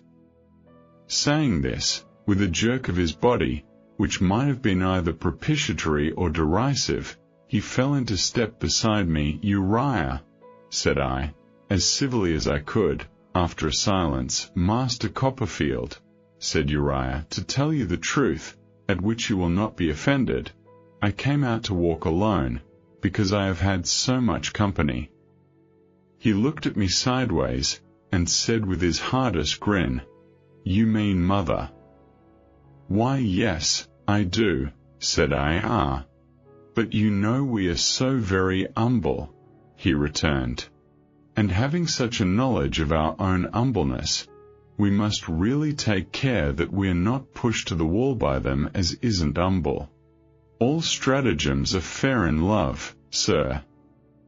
Raising his great hands until they touched his chin, he rubbed them softly, and softly chuckled, looking as like a malevolent baboon, I thought, as anything human could look. You see, he said, still hugging himself in that unpleasant way, and shaking his head at me, you're quite a dangerous rival, Master Copperfield. You always was, you know. Do you set a watch upon Miss Wickfield, and make her home no home, because of me? Said I. Oh, Master Copperfield, those are very harsh words, he replied. Put my meaning into any words you like, said I. You know what it is, Uriah, as well as I do. Oh no, you must put it into words, he said. Oh, really? I couldn't myself. Do you suppose, said I, constraining myself to be very temperate and quiet with him, on account of Agnes, that I regard Miss Wickfield otherwise than as a very dear sister? Well, Master Copperfield, he replied, you perceive I am not bound to answer that question. You may not, you know. But then, you see, you may. Anything to equal the low cunning of his visage, and of his shadowless eyes without the ghost of an eyelash, I never saw. Come then, said I, for the sake of Miss Wickfield. My Agnes, he exclaimed, with a sickly, angular contortion of himself. Would you be so good as call her Agnes, Master Copperfield? For the sake of Agnes Wickfield, heaven bless her. Thank you for that blessing, Master Copperfield, he interposed. I will tell you what I should, under any other circumstances, as soon have thought of telling to Jack Ketch. To who, sir? Said Uriah, stretching out his neck, and shading his ear with his hand. To the hangman, I returned. The most unlikely person I could think of, though his own face had suggested the illusion quite as a natural sequence. I am engaged to another young lady. I hope that contents you.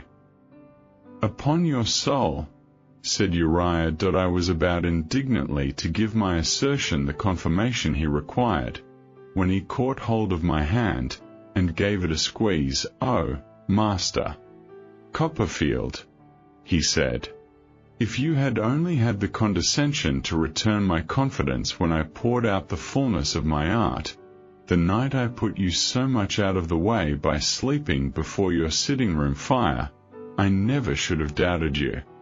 As it is, I'm sure I'll take off Mother directly, and only too happy.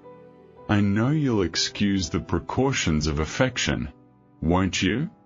What a pity, Master Copperfield, that you didn't condescend to return my confidence. I'm sure I gave you every opportunity, but you never have condescended to me, as much as I could have wished. I know you have never liked me, as I have liked you. All this time he was squeezing my hand with his damp fishy fingers, while I made every effort I decently could to get it away. But I was quite unsuccessful. He drew it under the sleeve of his mulberry-colored greatcoat, and I walked on, almost upon compulsion, arm in arm with him. Shall we turn? Said Uriah, by and by wheeling me face about towards the town, on which the early moon was now shining, silvering the distant windows. Before we leave the subject, you ought to understand, said I, breaking a pretty long silence, that I believe Agnes Wickfield to be as far above you, and as far removed from all your aspirations, as that moon herself. Peaceful, ain't she? Said Uriah. Very. Now confess, Master Copperfield, that you haven't liked me quite as I have liked you. All along you've thought me too humble. Now, I shouldn't wonder, I am not fond of. Professions of humility, I returned, or professions of anything else. There now, said Uriah, looking flabby and lead-colored in the moonlight. Didn't I know it? But how little you think of the rightful humbleness of a person in my station, Master Copperfield. Father and me was both brought up at a foundation school for boys, and Mother, she was likewise brought up at a public, sort of charitable, establishment. They taught us all a deal of humbleness, not much else that I know of, from morning to night. We was to be humble to this person, and humble to that, and to pull off our caps here, and to make bows there, and always to know our place, and abase ourselves before our betters. And we had such a lot of betters. Father got the monitor medal by being humble. So did I. Father got made a sexton by being humble. He had the character, among the gentlefolks, of being such a well-behaved man, that they were determined to bring him in. Be humble, Uriah, says Father to me, and you'll get on. It was what was always being dinned into you and me at school. It's what goes down best. Be humble, says Father, and you'll do. And really it ain't done bad. It was the first time it had ever occurred to me that this detestable cant of false humility might have originated out of the Heap family. I had seen the harvest, but had never thought of the seed. When I was quite a young boy, said Uriah, I got to know what humbleness did, and I took to it. I ate humble pie with an appetite. I stopped at the humble point of my learning, and says I, hold hard. When you offered to teach me Latin, I knew better. People like to be above you, says Father. Keep yourself down. I am very humble to the present moment, Master Copperfield, but I've got a little power. And he said all this. I knew, as I saw his face in the moonlight, that I might understand he was resolved to recompense himself by using his power. I had never doubted his meanness, his craft, and malice, but I fully comprehended now, for the first time, what a base, unrelenting, and revengeful spirit must have been engendered by this early, and this long, suppression. His account of himself was so far attended with an agreeable result, that it led to his withdrawing his hand in order that he might have another hug of himself under the chin. Once apart from him, I was determined to keep apart, and we walked back, side by side, saying very little more by the way. Whether his spirits were elevated by the communication I had made to him, or by his having indulged in this retrospect, I don't know, but they were raised by some influence. He talked more at dinner than was usual with him, asked his mother, off duty, from the moment of our re-entering the house, whether he was not growing too old for a bachelor, and once looked at Agnes so, that I would have given all I had, for leave to knock him down. When we three males were left alone after dinner, he got into a more adventurous state. He had taken little or no wine, and I presume it was the mere insolence of triumph that was upon him, flushed perhaps by the temptation my presence furnished to its exhibition that I had observed yesterday, that he tried to entice Mr. Wickfield to drink, and, interpreting the look which Agnes had given me as she went out, had limited myself to one glass, and then proposed that we should follow her. I would have done so again today, but Uriah was too quick for me. We seldom see our present visitor, sir, he said, addressing Mr. Wickfield, sitting, such a contrast to him, at the end of the table, and I should propose to give him welcome in another glass or two of wine, if you have no objections.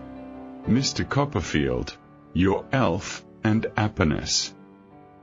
I was obliged to make a show of taking the hand he stretched across to me, And then, with very different emotions, I took the hand of the broken gentleman, his partner. "Come, fellow partner," said Uriah, "if I may take the liberty.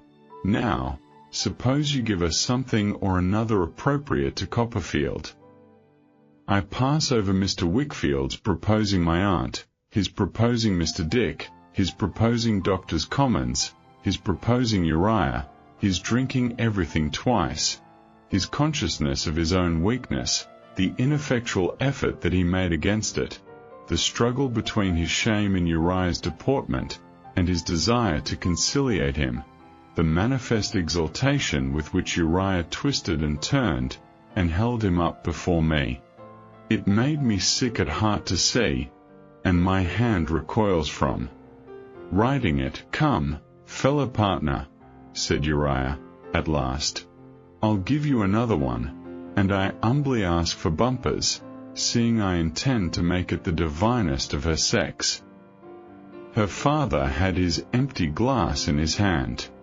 I saw him set it down, look at the picture she was so like, put his hand to his forehead, and shrink back in his elbow chair. "I'm an humble individual to give you her elf," proceeded Uriah, "but I admire, adore her.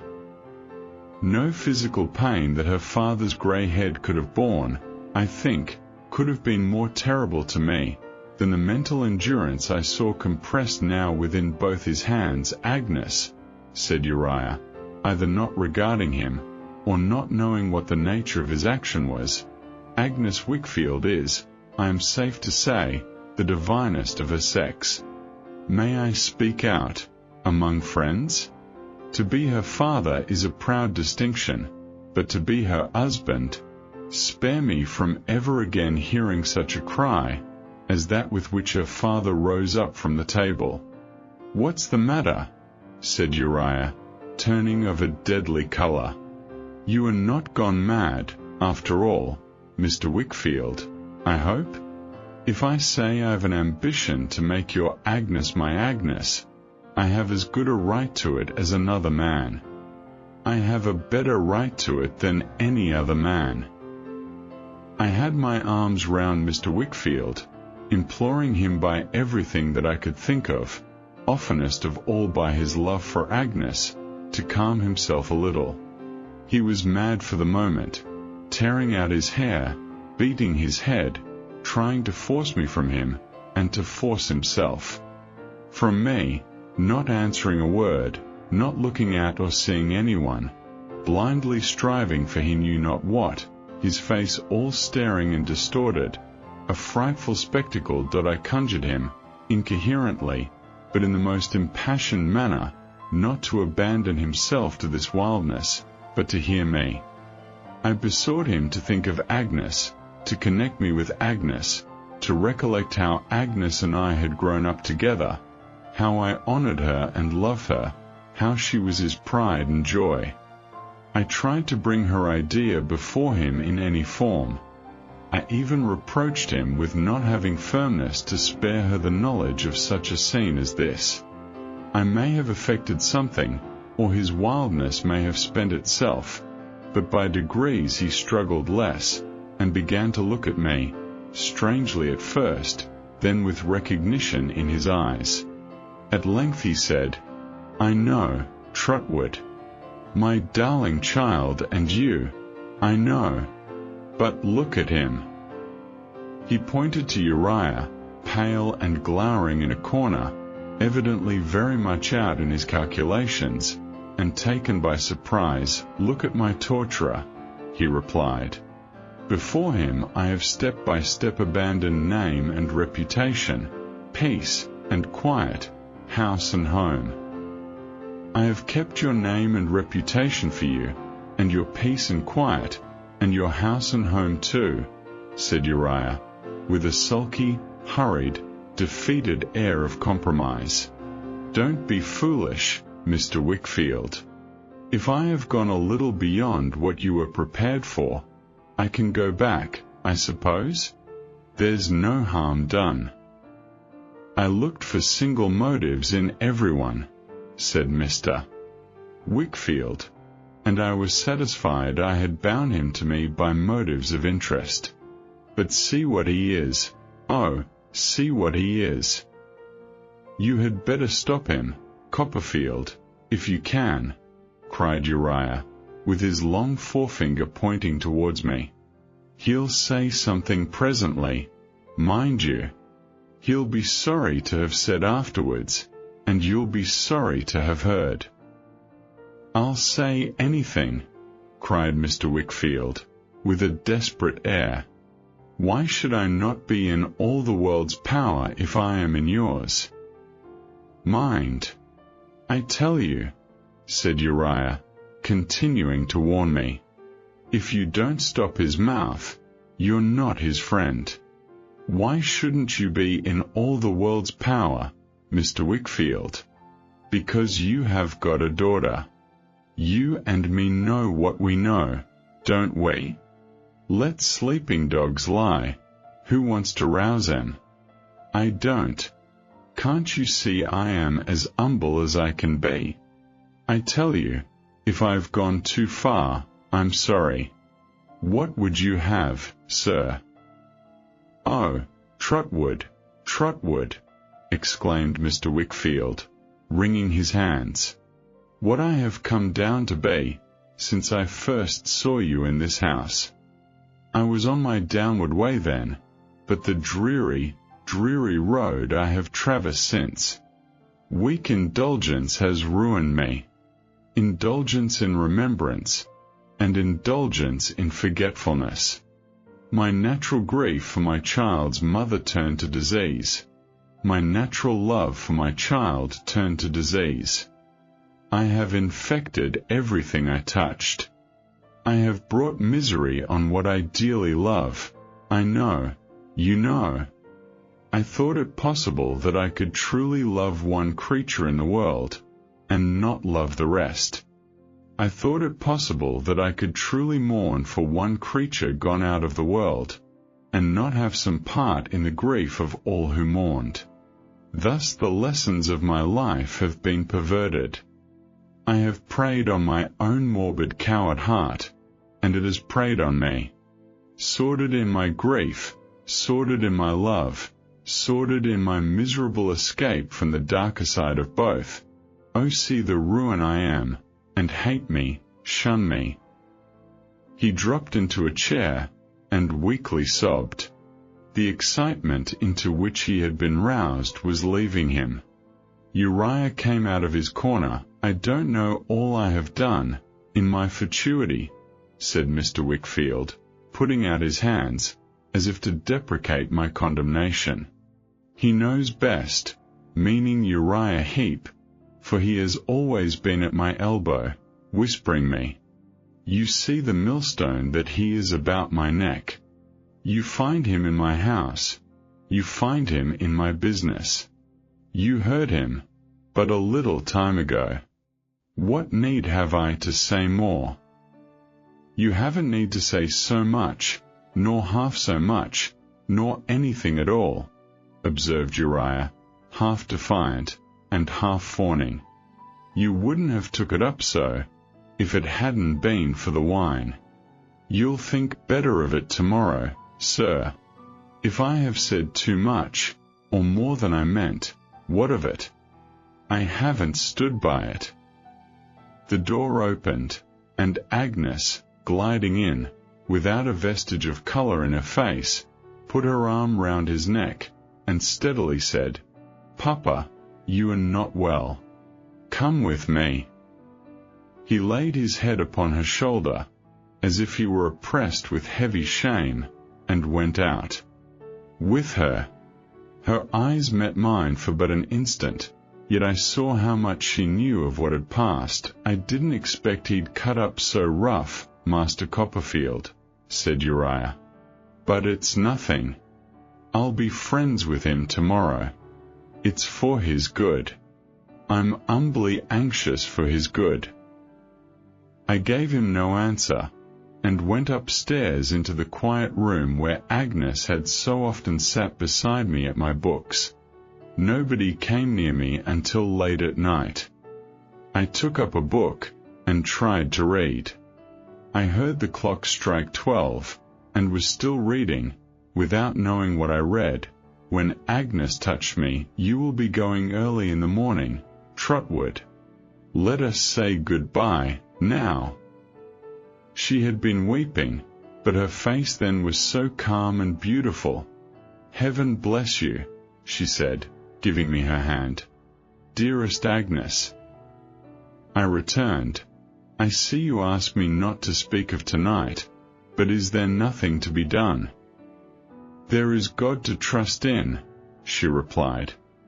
"Can I do nothing, I, who come to you with my poor sorrows?" "And make mine so much lighter," she replied. "Dear Trotwood, no." "Dear Agnes," I said, "it is presumptuous for me, who am so poor in all in which you are so rich, goodness, resolution, all noble qualities, to doubt or direct you, but you know how much I love you, and how much I owe you. You will never sacrifice yourself to a mistaken sense of duty, Agnes?" More agitated for a moment than I had ever seen her, she took her hands from me, and moved a step back. "Say you have no such thought, dear Agnes. Much more than sister. Think of the priceless gift of such a heart as yours, of such a love as yours." Oh, long, long afterwards, I saw that face rise up before me, with its momentary look, not wondering, not accusing, not regretting. Oh, long, long afterwards, I saw that look subside, as it did now, into the lovely smile, with which she told me she had no fear for herself, I need have none for her, and parted from me by the name of brother, and was gone. It was dark in the morning, when I got upon the coach at the inn door. The day was just breaking when we were about to start, and then, as I sat thinking of her, came struggling up the coach side, through the mingled day and night, Uriah's head. "Copperfield," said he, in a croaking whisper, as he hung by the iron on the roof, "I thought you'd be glad to hear before you went off, that there are no squares broke between us. I've been into his room already, and we've made it all smooth. Why, though I'm humble, I'm useful to him, you know, and he understands his interest when he isn't in liquor. What an agreeable man he is, after all, Master Copperfield." I obliged myself to say that I was glad he had made his apology. "Oh, to be sure," said Uriah. "When a person's humble, you know, what's an apology? So easy. I say, I suppose," with a jerk, "you have sometimes plucked a pear before it was ripe, Master Copperfield." "I suppose I have," I replied. "I did that last night," said Uriah, "but it'll ripen yet. It only wants attending to. I can wait."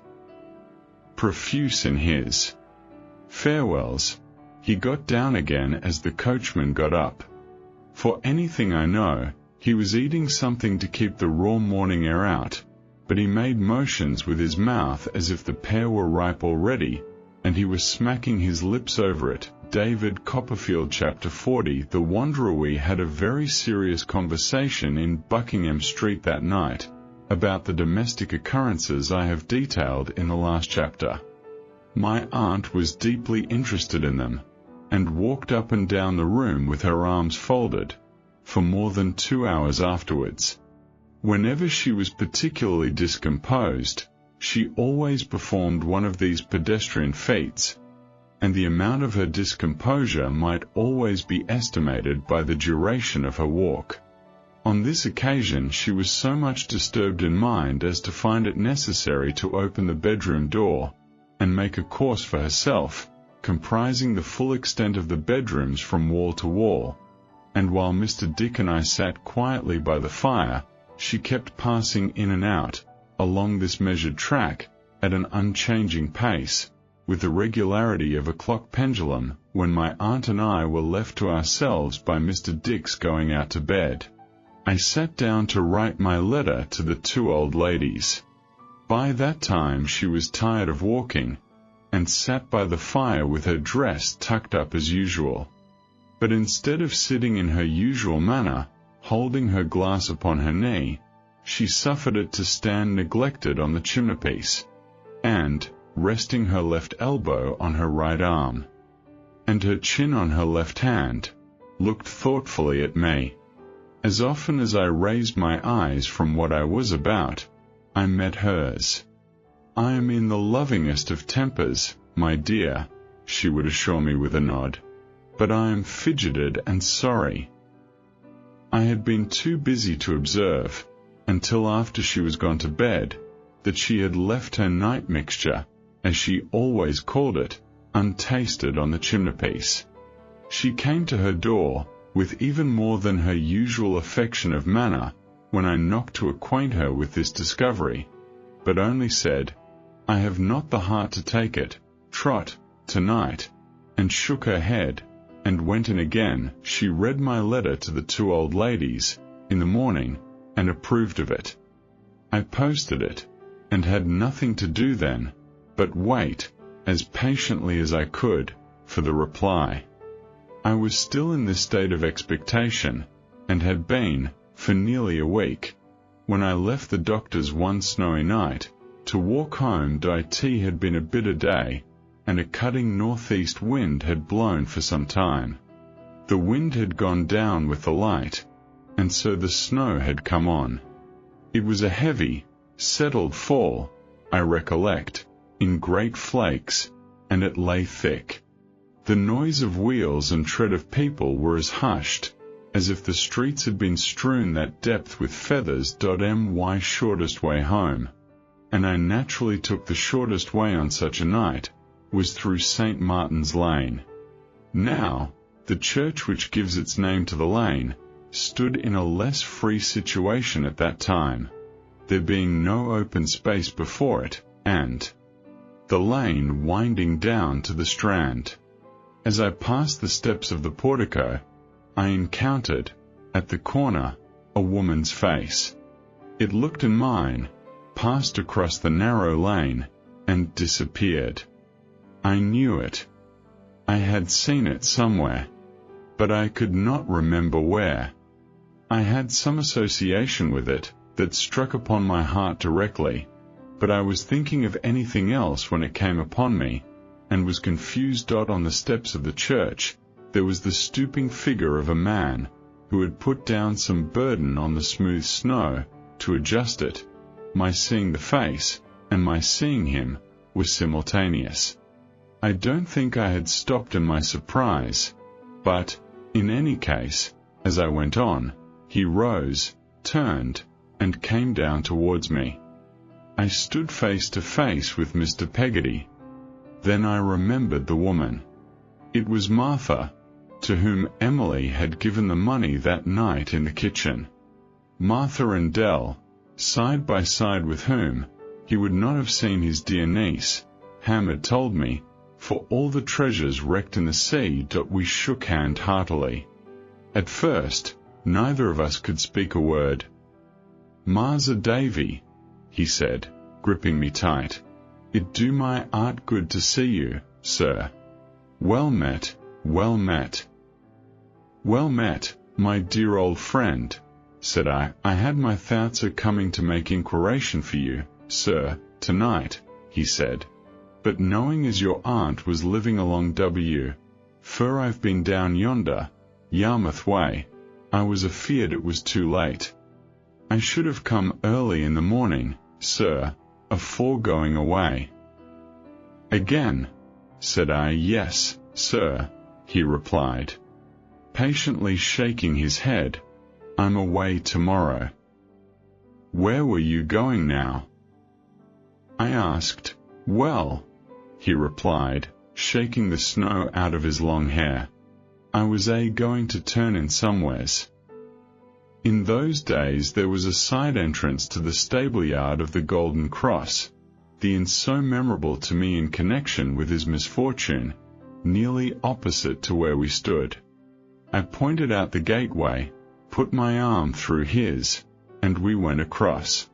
2 or 3 public rooms opened out of the stable-yard, and looking into one of them, and finding it empty, and a good fire burning, I took him in there. When I saw him in the light, I observed, not only that his hair was long and ragged, but that his face was burnt dark by the sun.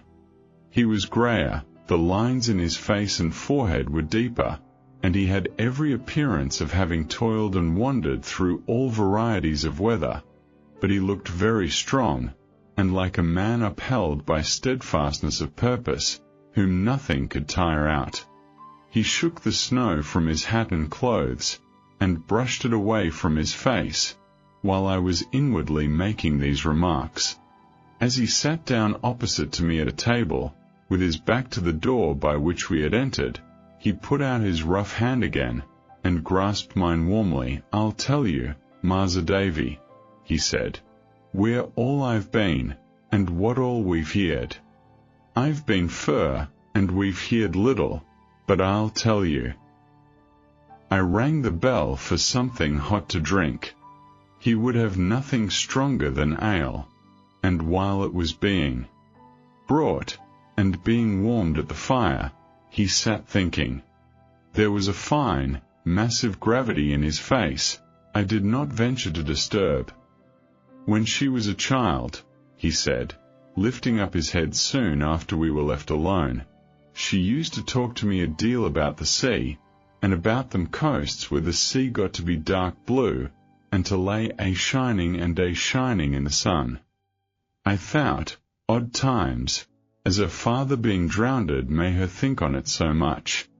I don't know, you see, but maybe she believed, or hoped, he had drifted out to them parts, where the flowers is always a-blowing, and the country bright."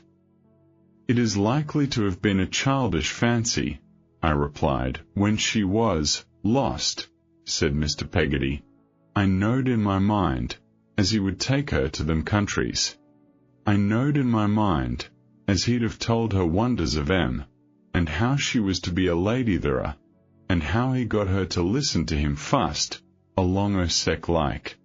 When we see his mother, I knowed quite well as I was right. I went across channel to France, and landed there, as if I'd fell down from the sky. I saw the door move, and the snow drift in. I saw it move a little more, and a hand softly interpose to keep it open. I found out an English gentleman as was in authority," said Mr. Peggotty, "and told him I was a-going to seek my niece. He got me them papers as I wanted fur to carry me through. I don't rightly know how they're called, and he would have give me money, but that I was thankful to have no need on. I thank him kind, for all he done, I'm sure. I've wrote afore you," he says to me, "and I shall speak to many as will come that way, and many will know you, fur distant from here, when you're a-travelling alone." I told him, best as I was able, what my gratitude was, and went away through France.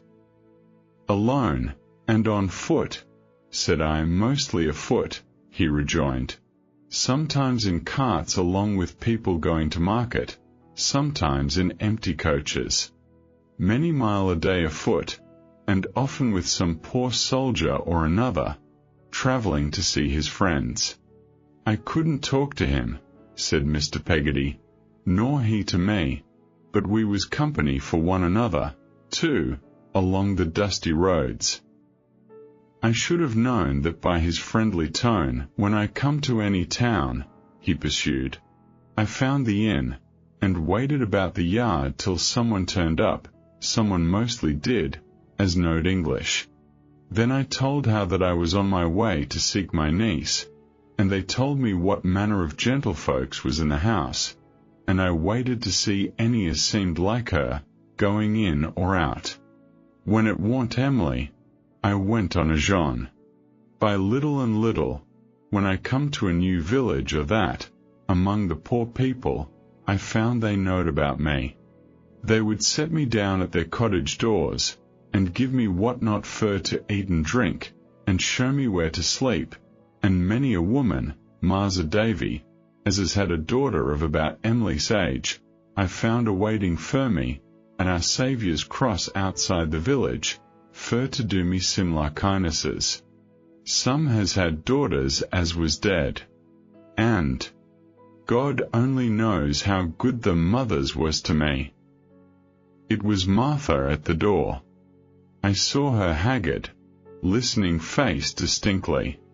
My dread was lest he should turn his head, and see her too. They would often put their children, particular their little girls, said Mr. Peggotty, upon my knee, and many a time you might have seen me sitting at their doors, when night was coming in, a'most as if they'd been my darling's children. Oh, my darling! Overpowered by sudden grief, he sobbed aloud. I laid my trembling hand upon the hand he put before his face. Then Key, sir, he said, don't take no notice. In a very little while he took his hand away and put it on his breast, and went on with his story. They often walked with me, he said, in the morning, maybe a mile or two upon my road, and when we parted, and I said, I'm very thankful to you. God bless you. They always seemed to understand, and answered pleasant. At last I come to the sea. It warn't hard, you may suppose, for a seafaring man like me to work his way over to Italy. When I got there, I wandered on as I had done afore. The people was just as good to me, and I should have gone from town to town, maybe the country through, but that I got news of her being seen among them Swiss mountains yonder.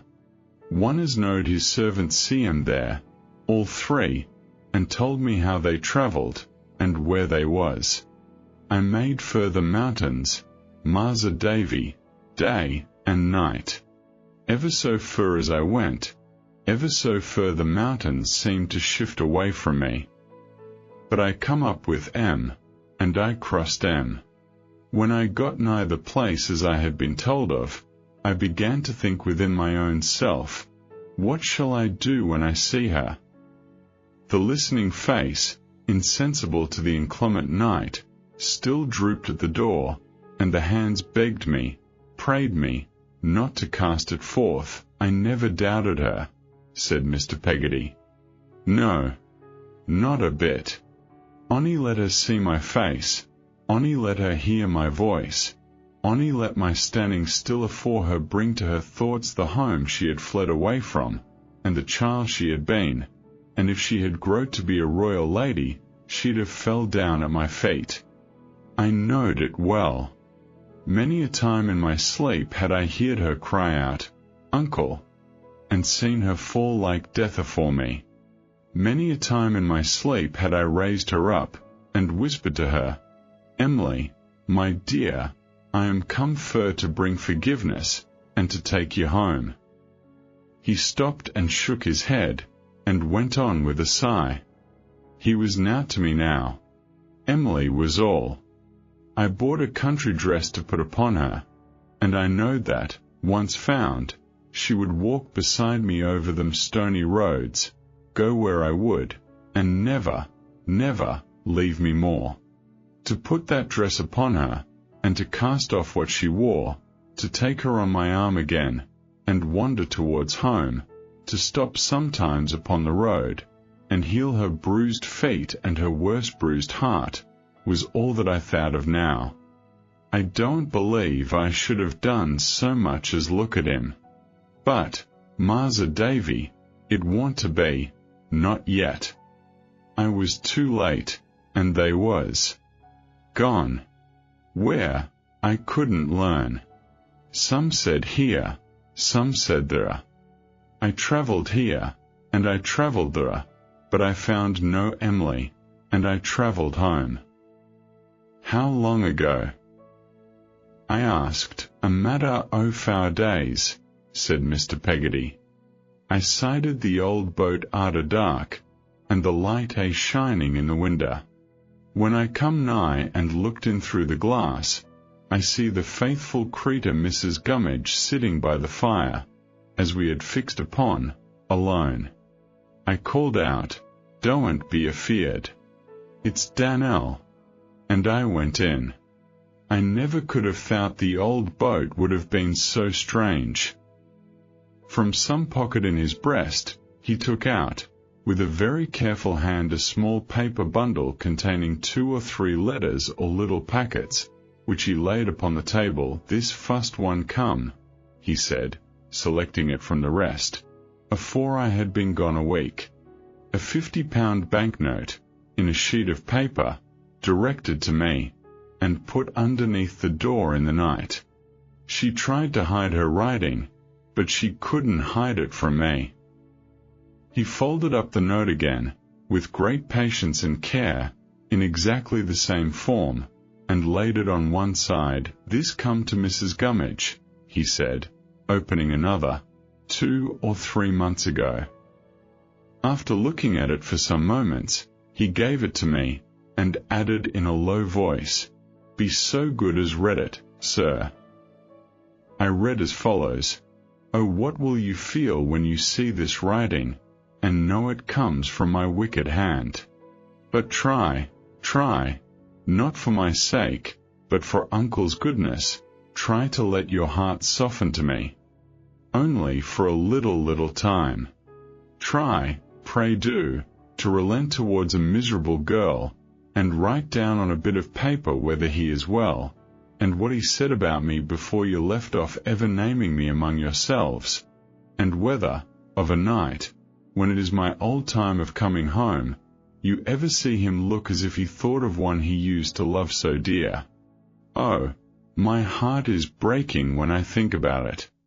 I am kneeling down to you, begging and praying you not to be as hard with me as I deserve, as I well know I deserve, but to be so gentle and so good, as to write down something of him, and to send it to me.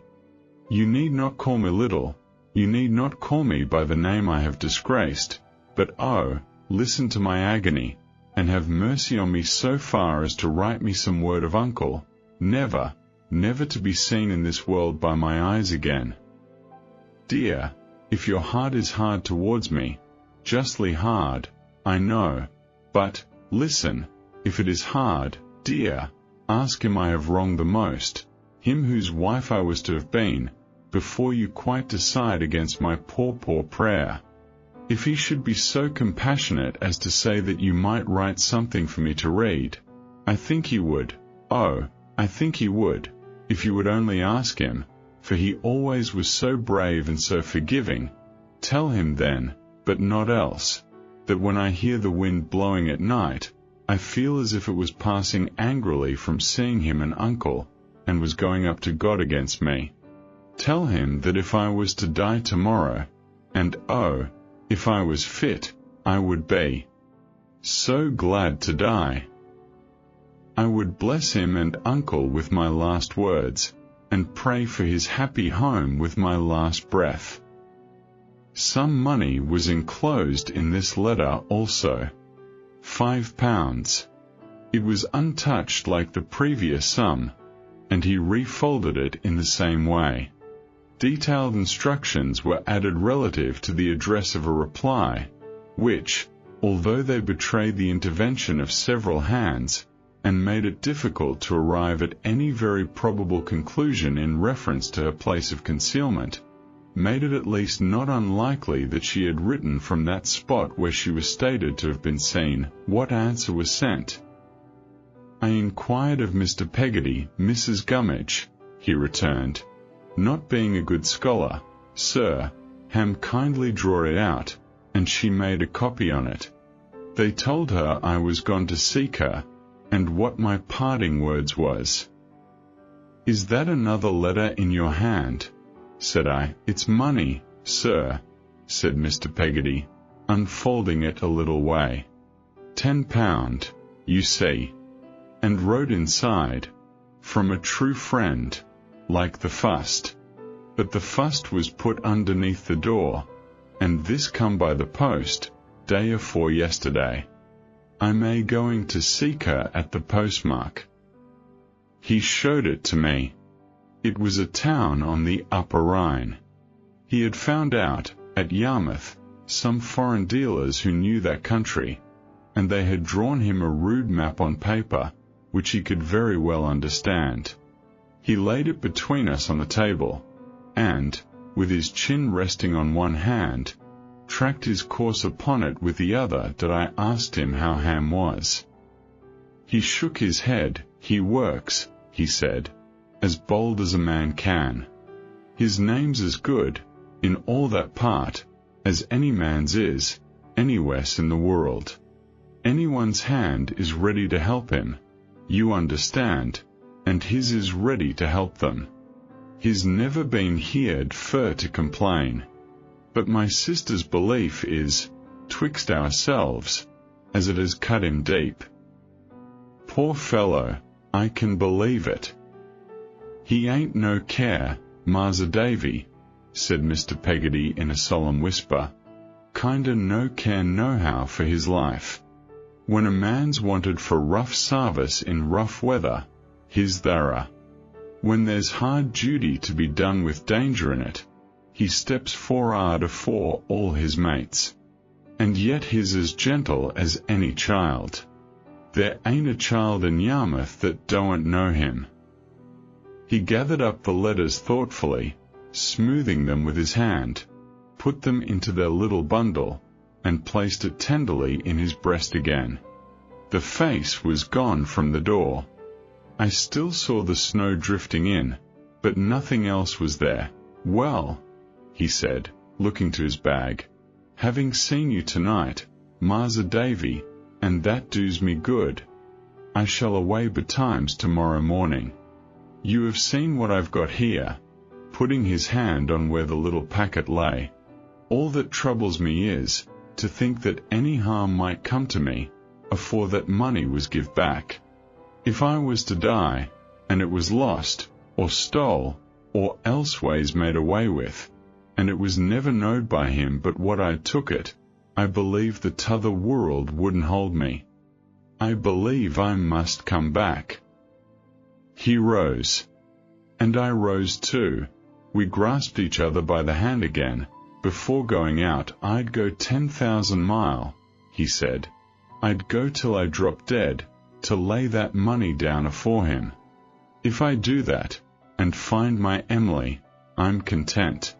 If I don't find her, maybe she'll come to here, sometime, as a loving uncle only ended his search for her when he ended his life. And if I know her, even that will turn her home at last. As he went out into the rigorous night, I saw the lonely figure flit away before us. I turned him hastily on some pretence, and held him in conversation until it was gone. He spoke of a traveller's house on the Dover Road, where he knew he could find a plain lodging for the night. I went with him over Westminster Bridge, and parted from him on the Surrey shore. Everything seemed, to my imagination, to be hushed in reverence for him, as he resumed his solitary journey through the snow. I returned to the inn yard, and, impressed by my remembrance of the face, looked awfully around for it. It was not there. The snow had covered our late footprints. My new track was the only one to be seen, and even that began to die away. It snowed so fast, as I looked back over my shoulder.